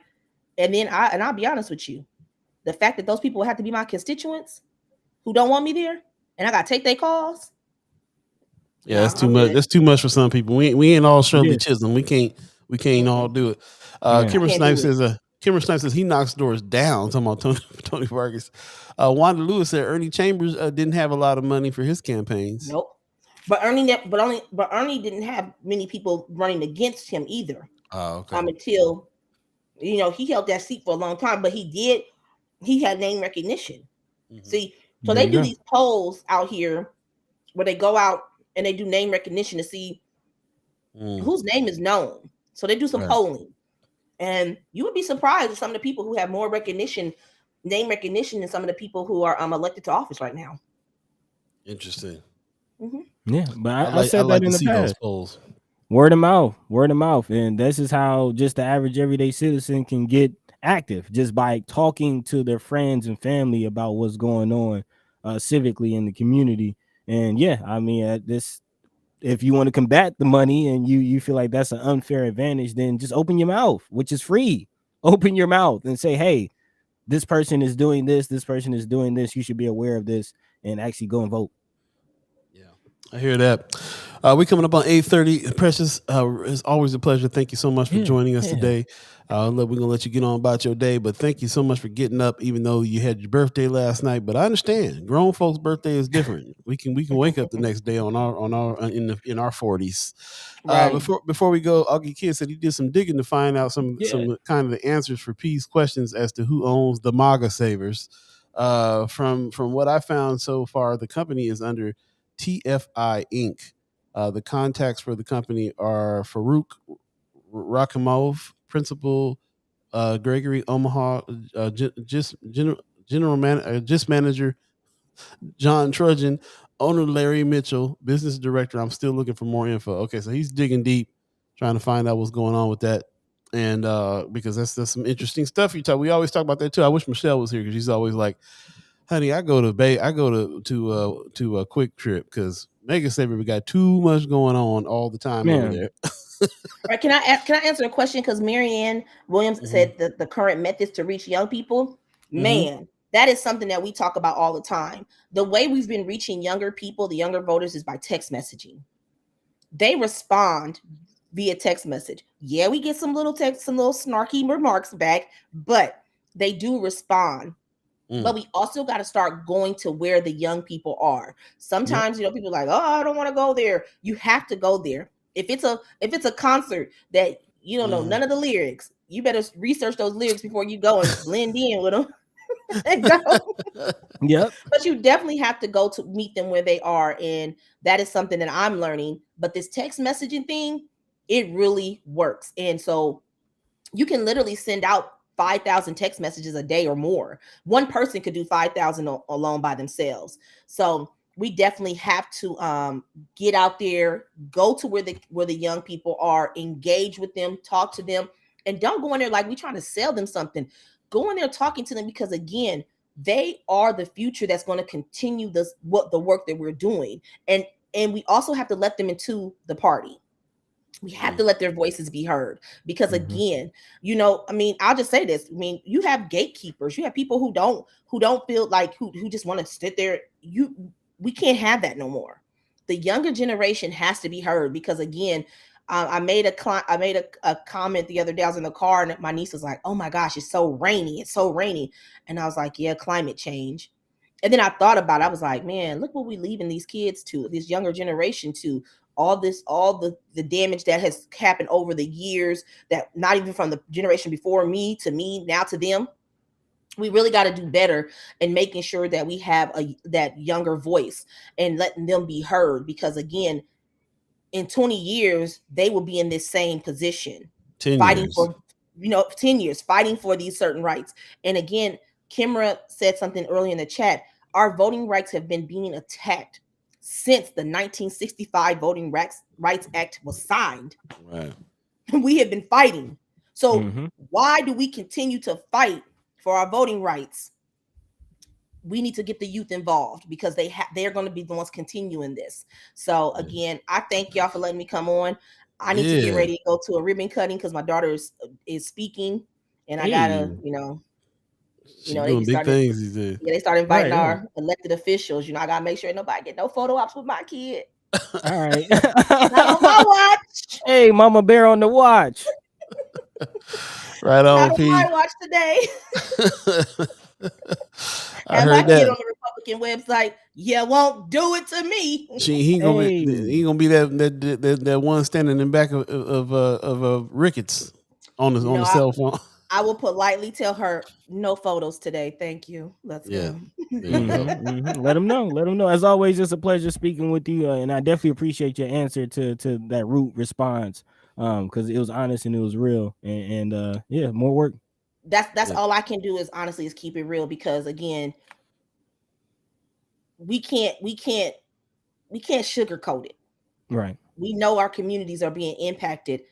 And it's going to show if people don't get it together and get it right, it's going to show in 2022. So true.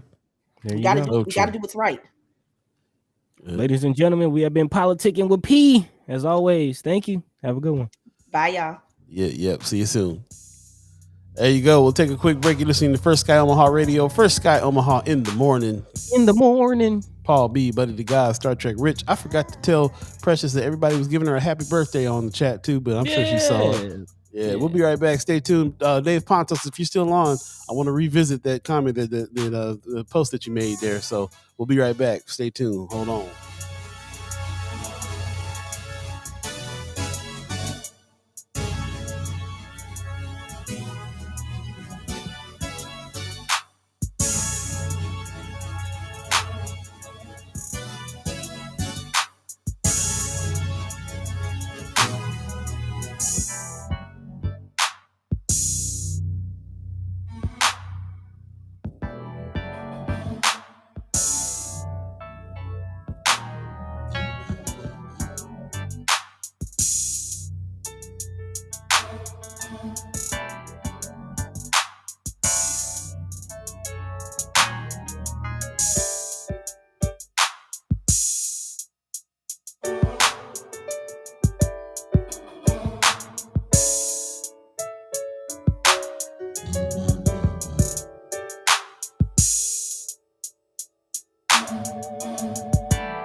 Welcome back. You're listening to First Sky Omaha Radio. First Sky Omaha in the morning. Paul B, Buddi3 Da Gawd, Star Trek Rich.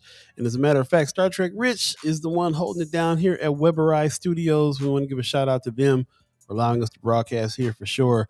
They provide us the Starfleet Daily Meditation. Hey. Every time we broadcast, like Buddy likes to call them, the Trekkie Words of Wisdom. Today is by Benjamin Sisko, my absolute favorite character in all of the Star Trek series. He says, we are constantly searching not just for answers to our questions, but for new questions. Yes, we are. This is what this is all about. Every time we have a conversation here on these Monday, Wednesdays, and Fridays, that's what we're doing. Not just answers to questions, but what's the new? Let's question everything else that's going on too, and find out what this is all about. Yeah, man. So, it's all about the journey. And what's the root word of question? Quest. I see what you did there, like that. Yes, sir. We have an extensive HAPS coming up here pretty soon, so get your HAPS together in just about 7 or 8 minutes. We'll jump on that and talk about what's going on this week and this weekend. Got some ticket giveaway stuff that I'm going to do for the Martin Family Trio that's coming on Sunday, so get ready for that. I'll give you a little hint. Basically, we're going to have all of you share the event page, Martin Family Trio, and then everybody who shared the event page, names goes into a hat. We pull out a name, and then you get a couple of free tickets to the show on Sunday. So stay tuned. Yeah, that's basically what's going to happen. I already I'm now announcing it now. Just go ahead and do your thing, and the more times that you post, of course, the more times your name goes in that hat. So we'll definitely give those tickets away on Friday, so you can be ready to come to the show on Sunday, and I will do all those calculations then and give those tickets away for that. So again, Martin Family Trio is happening Sunday, and that's Terrace Martin. I just got off the phone with Cuz like last night, man. He's all fired up, ready to go. He'll be flying in and getting with Pops, and man, we're gonna do it big. We're gonna do it Allen Showcase style. It's going down. So Benson Theater, June the 5th, Saturday night. And we just got word my man LP is going to open for him too. Yeah, so I'm going to get LP on this flyer and really showcase his talent as well. So LP is going to open for him. And then Terrace Martin, Curly Martin, and special guests. They still won't tell me who the special organ player is. But so you don't even know. I don't even know, man. We got a serious Hammond B3 organ coming in with the foot pedals and the Leslie speaker and everything. So it must be somebody, it's going to be somebody that knows how to work it. I can tell you that much. They're not going to come half on this. It's going down all the way. So share the event page. Go to the Benson Theater Facebook page and check out go to their events section. And then pull out Martin Family Trio. Share that event. The more times you share that event, the more times that your name goes into a hat. And then we pick the winner out, 2 free tickets for the Sunday show, and we'll announce those on Friday. You don't want to miss this, man. My man's coming in from out of town. He's on tour with Robert Glasper, doing stuff right now and everything, and coming back and doing this show here for us. And it'd be great to see Curly on stage doing his thing for sure too. So yeah, it'll be quite the event. June the 5th, one night only. The Martin Family Trio, this Sunday coming up. So yeah, so get ready to do all that good stuff, and we appreciate everybody who has shown interest in this already. So thank you very much. Dave Pontos, he said he is here, and he had a. Did you happen to click on his? I clicked on it. It's a actual court doc. It's a court document. From the Fred Franklin Gardner family estate lawsuit. If you remember, the Gardner family sued Fred Franklin for wrongful death. Yeah, and a couple people have commented in the chat. I guess that suit has been dropped. Okay, so yeah, there's that. Yeah, I guess nothing much to discuss on that. Just an interesting suit in the first place, but it's dropped now. So yeah, I mean, if y'all feel like there's any more to that story that we might be missing, go ahead and drop that into the chat. But big shout out to everybody who's chatting, joining the conversation, letting their mind be free, letting their voice be heard, even if it's not directly tied to anything that we're talking about. As long as it's nothing completely left field or too crazy, not inviting any trolls, but definitely inviting some titillating conversation. Yep. In the meantime, buddy, what else are we going to talk about before we get to the haps here? Man, well, before we get to the haps, first of all, before we move on from the Martin Family Trio thing, I did want to mention big shout out to Omaha Magazine for that Curly Martin write-up.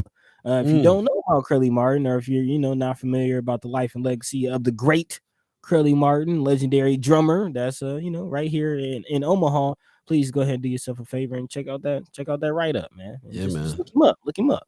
Yeah, a couple of write-ups. It was a couple years back, but Leo Adam Bigger had a really good one too, really detailed interview with him. And then there was another one in Omaha Magazine too, a little more recent, that talked about all the stuff that he's done. But those are not even scratching the surface, man, because I'm friends with this cat. I talk to him on a regular basis, and he's played with everybody. And he doesn't brag about all the people he's played with, but he's played with everybody over the years, over the decades that he's been doing music. It's incredible.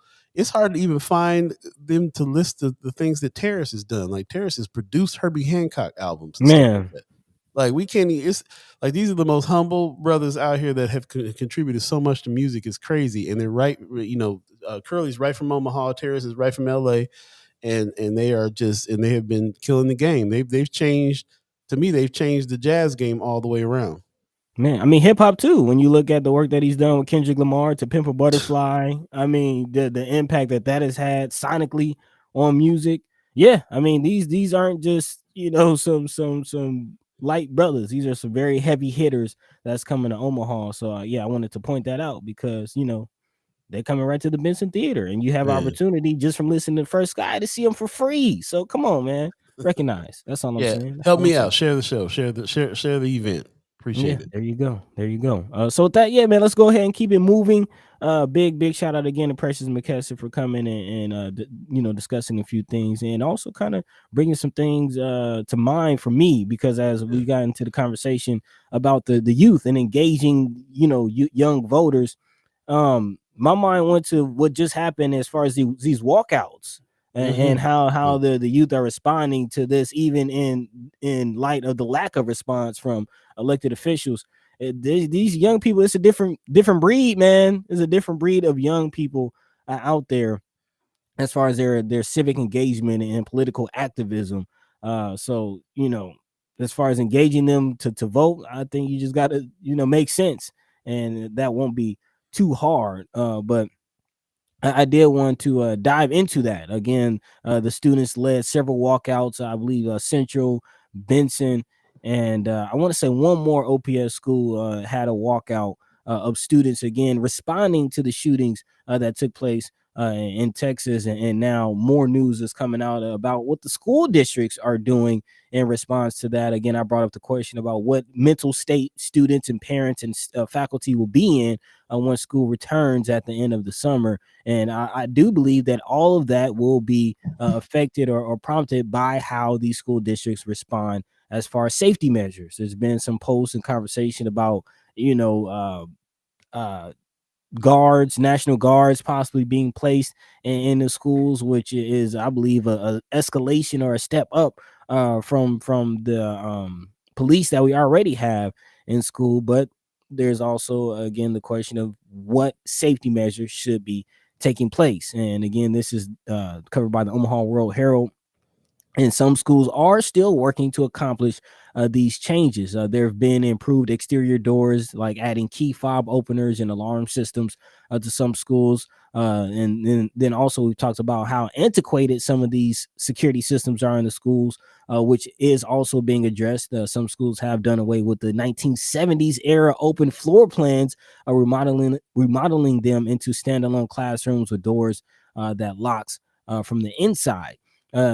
In Ralston, voters last fall approved a bond issue that will pay for vestibule-style secure entrances at the district's middle and elementary schools. Then also in Grand Island, they're spending more than $2.2 million federal COVID-19 relief money to renovate and add secure entrances to several elementary and middle schools in that area.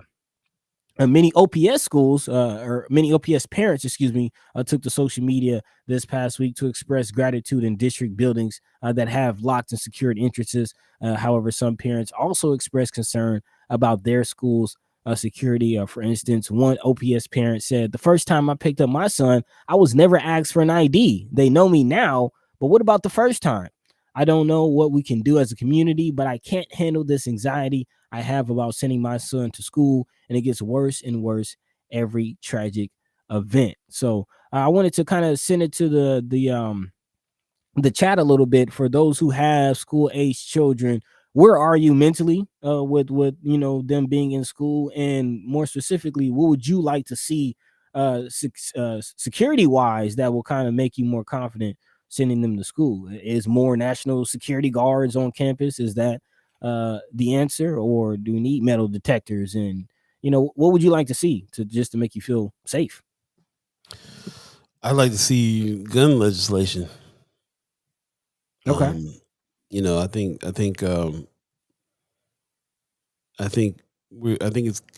it's necessary to go in the direction of all this new protection, but it does feel like you're going in the wrong direction. There should be a lessening of a threat than a fortifying up for the threat. They're just kind of assuming that it's going to get worse and it's going to keep going because nobody's going to ever do nothing about access to guns and stuff like that. Mental health. Well, the governor, like Pete Ricketts, that's kind of the inevitability, man.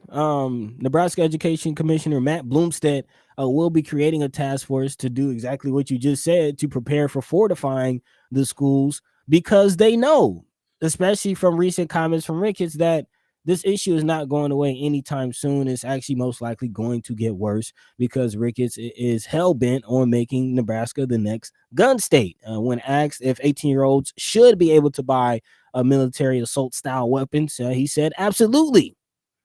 In a recent press conference, Ricketts was quoted saying, "I would say that in the state of Nebraska, the answer is absolutely yes." Ricketts, who of course is a staunch supporter of gun rights and has advocated this year and previous years for an end to Nebraska's concealed handgun carry training and registration requirements, told reporters on Tuesday that the focus after such mass shootings should be on the person pulling the trigger and not the weapon used. He says there's a real problem. That's where the real problem lies. Root cause is mental health care. He says a number of steps have been taken recently to address that.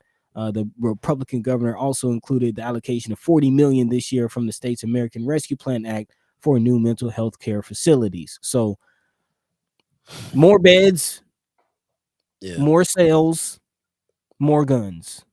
That's the answer. Allie Peeler in the chat says, "Morning, friends. It's terrifying. Our OPS schools have locked entrances, and you have to get buzzed in. I hate the idea of armed guards. The last thing I want to see is teachers being told to carry weapons too."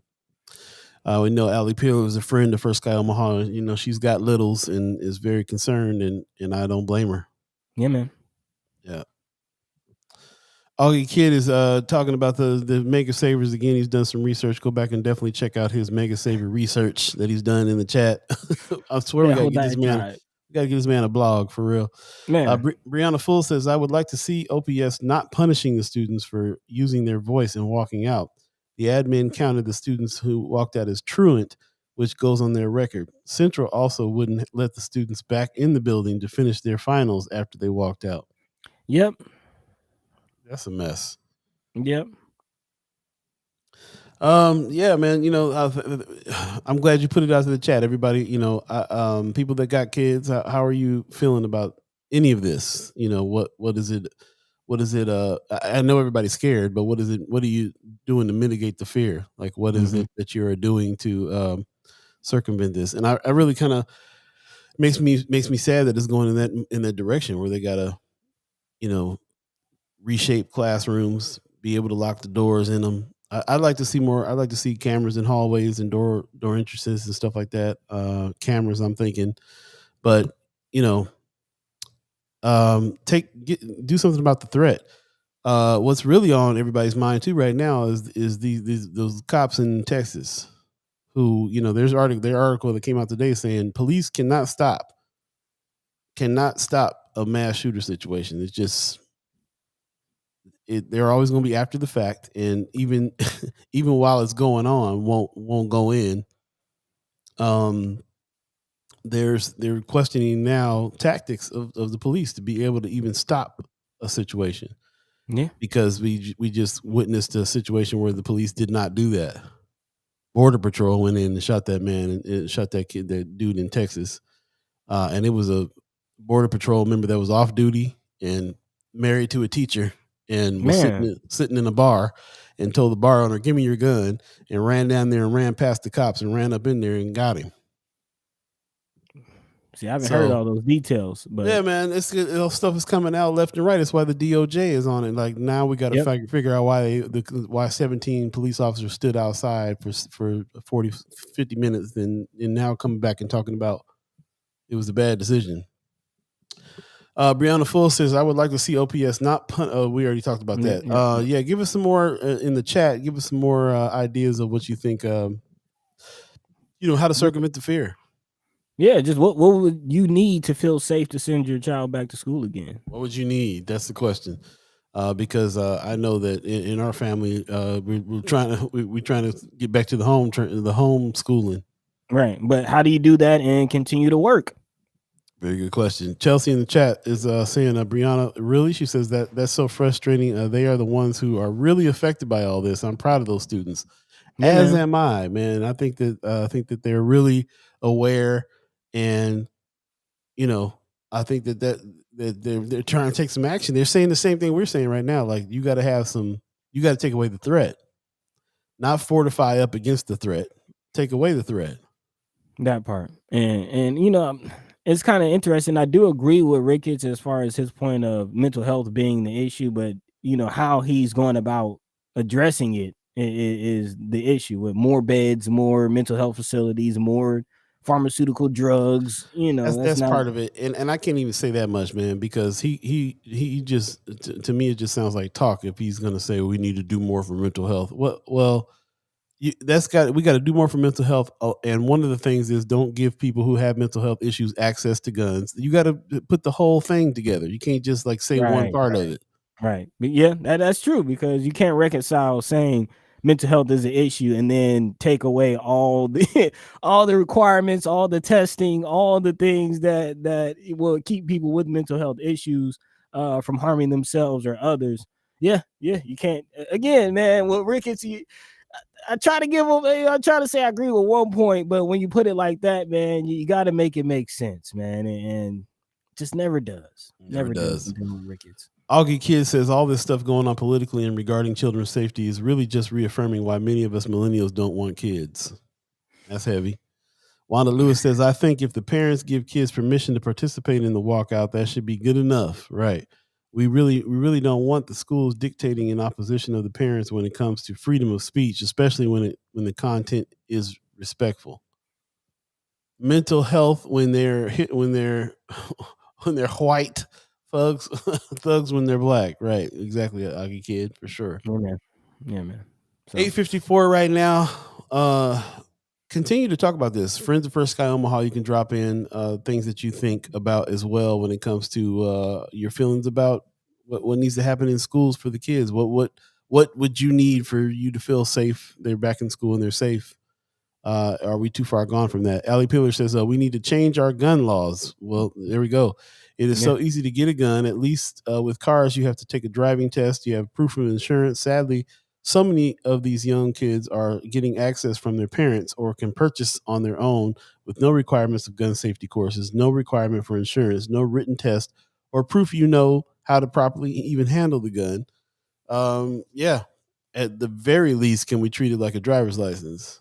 Right.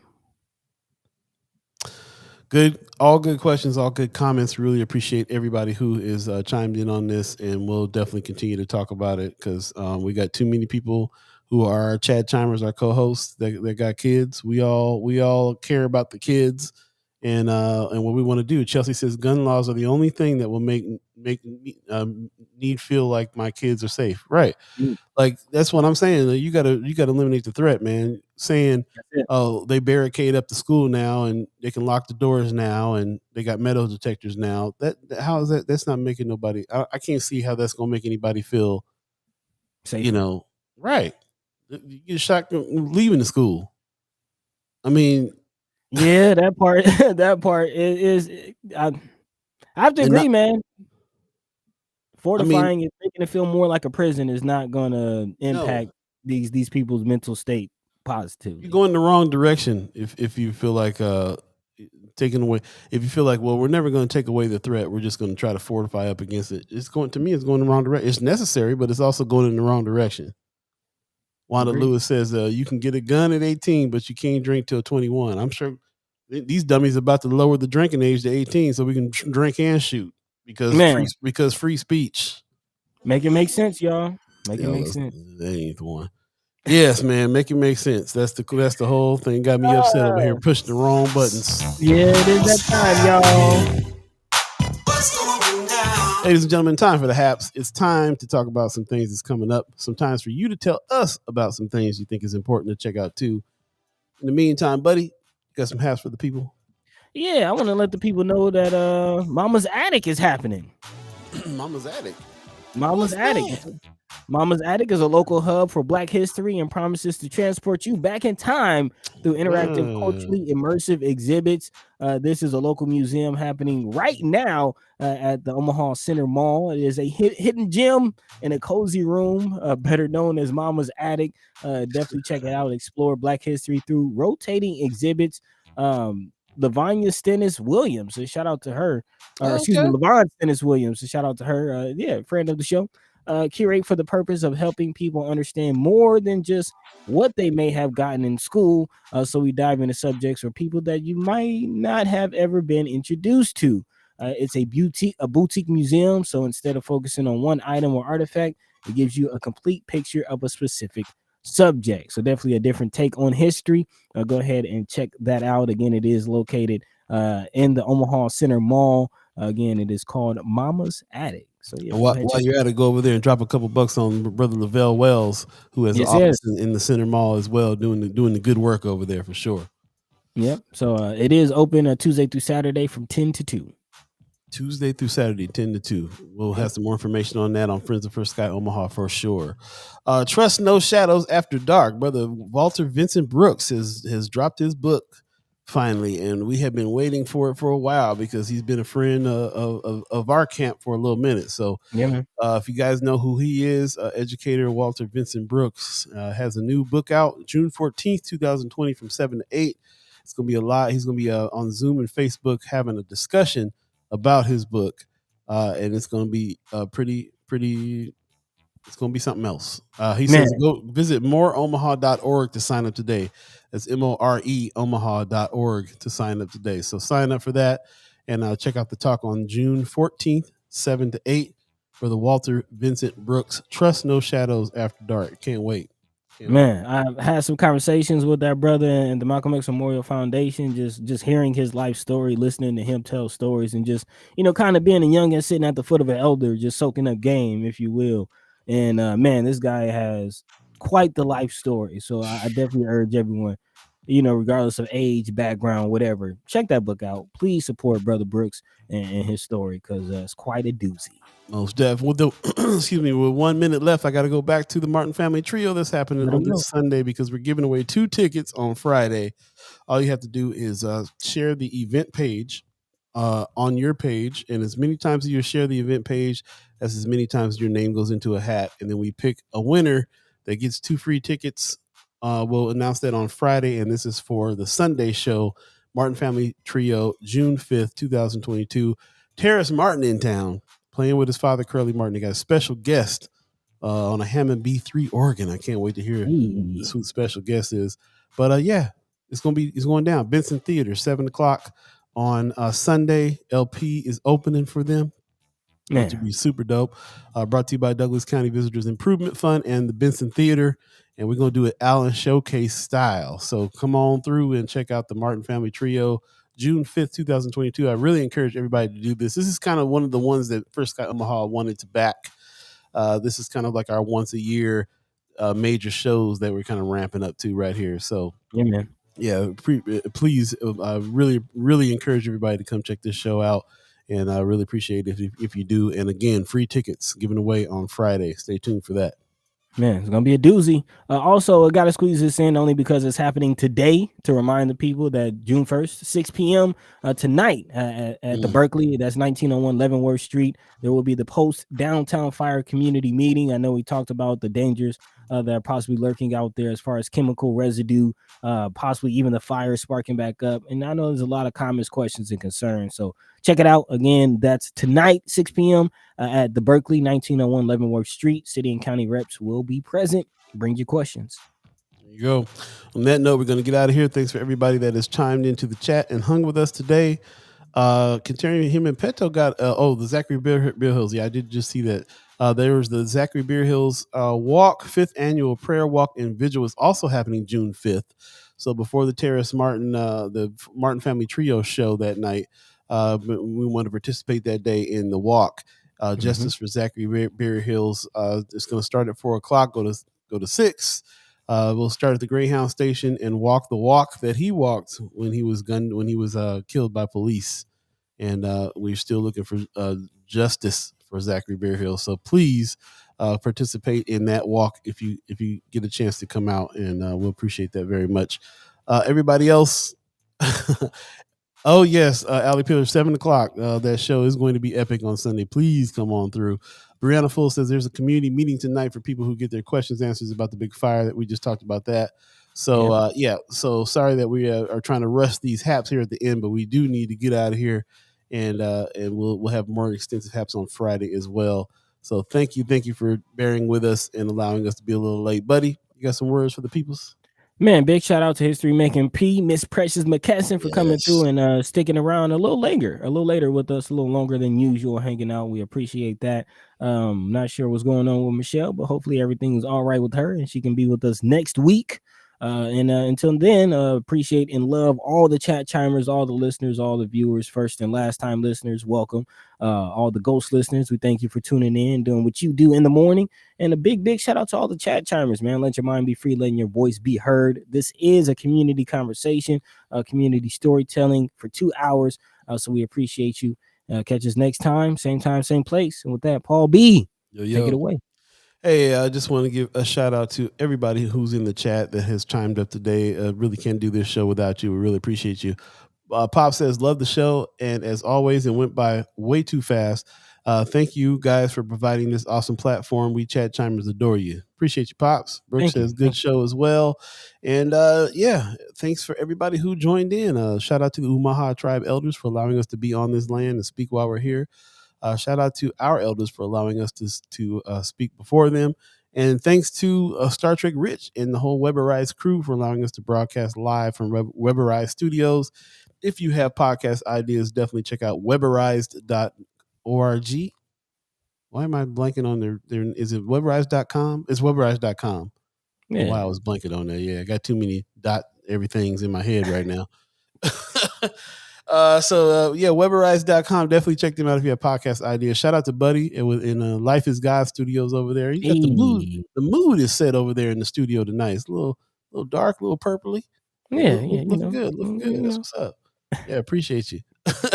Appreciate Buddy's family for being up there and being quiet so Daddy can do his thing in the studio.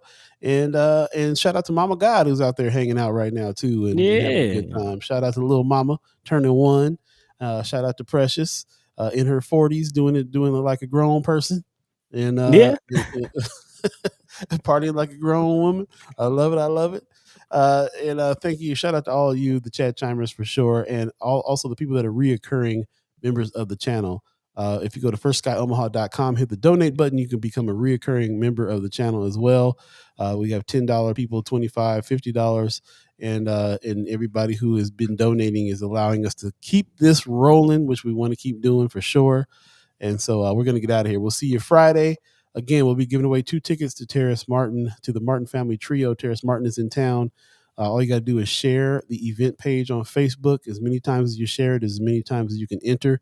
And then we'll pick somebody out of the hat, give away 2 tickets for Friday. And then we'll be partying on Sunday night. It's going down.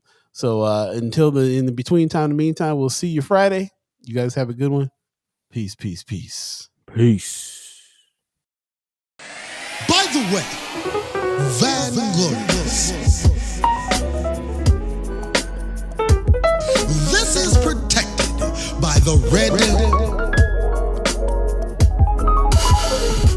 the black, and the green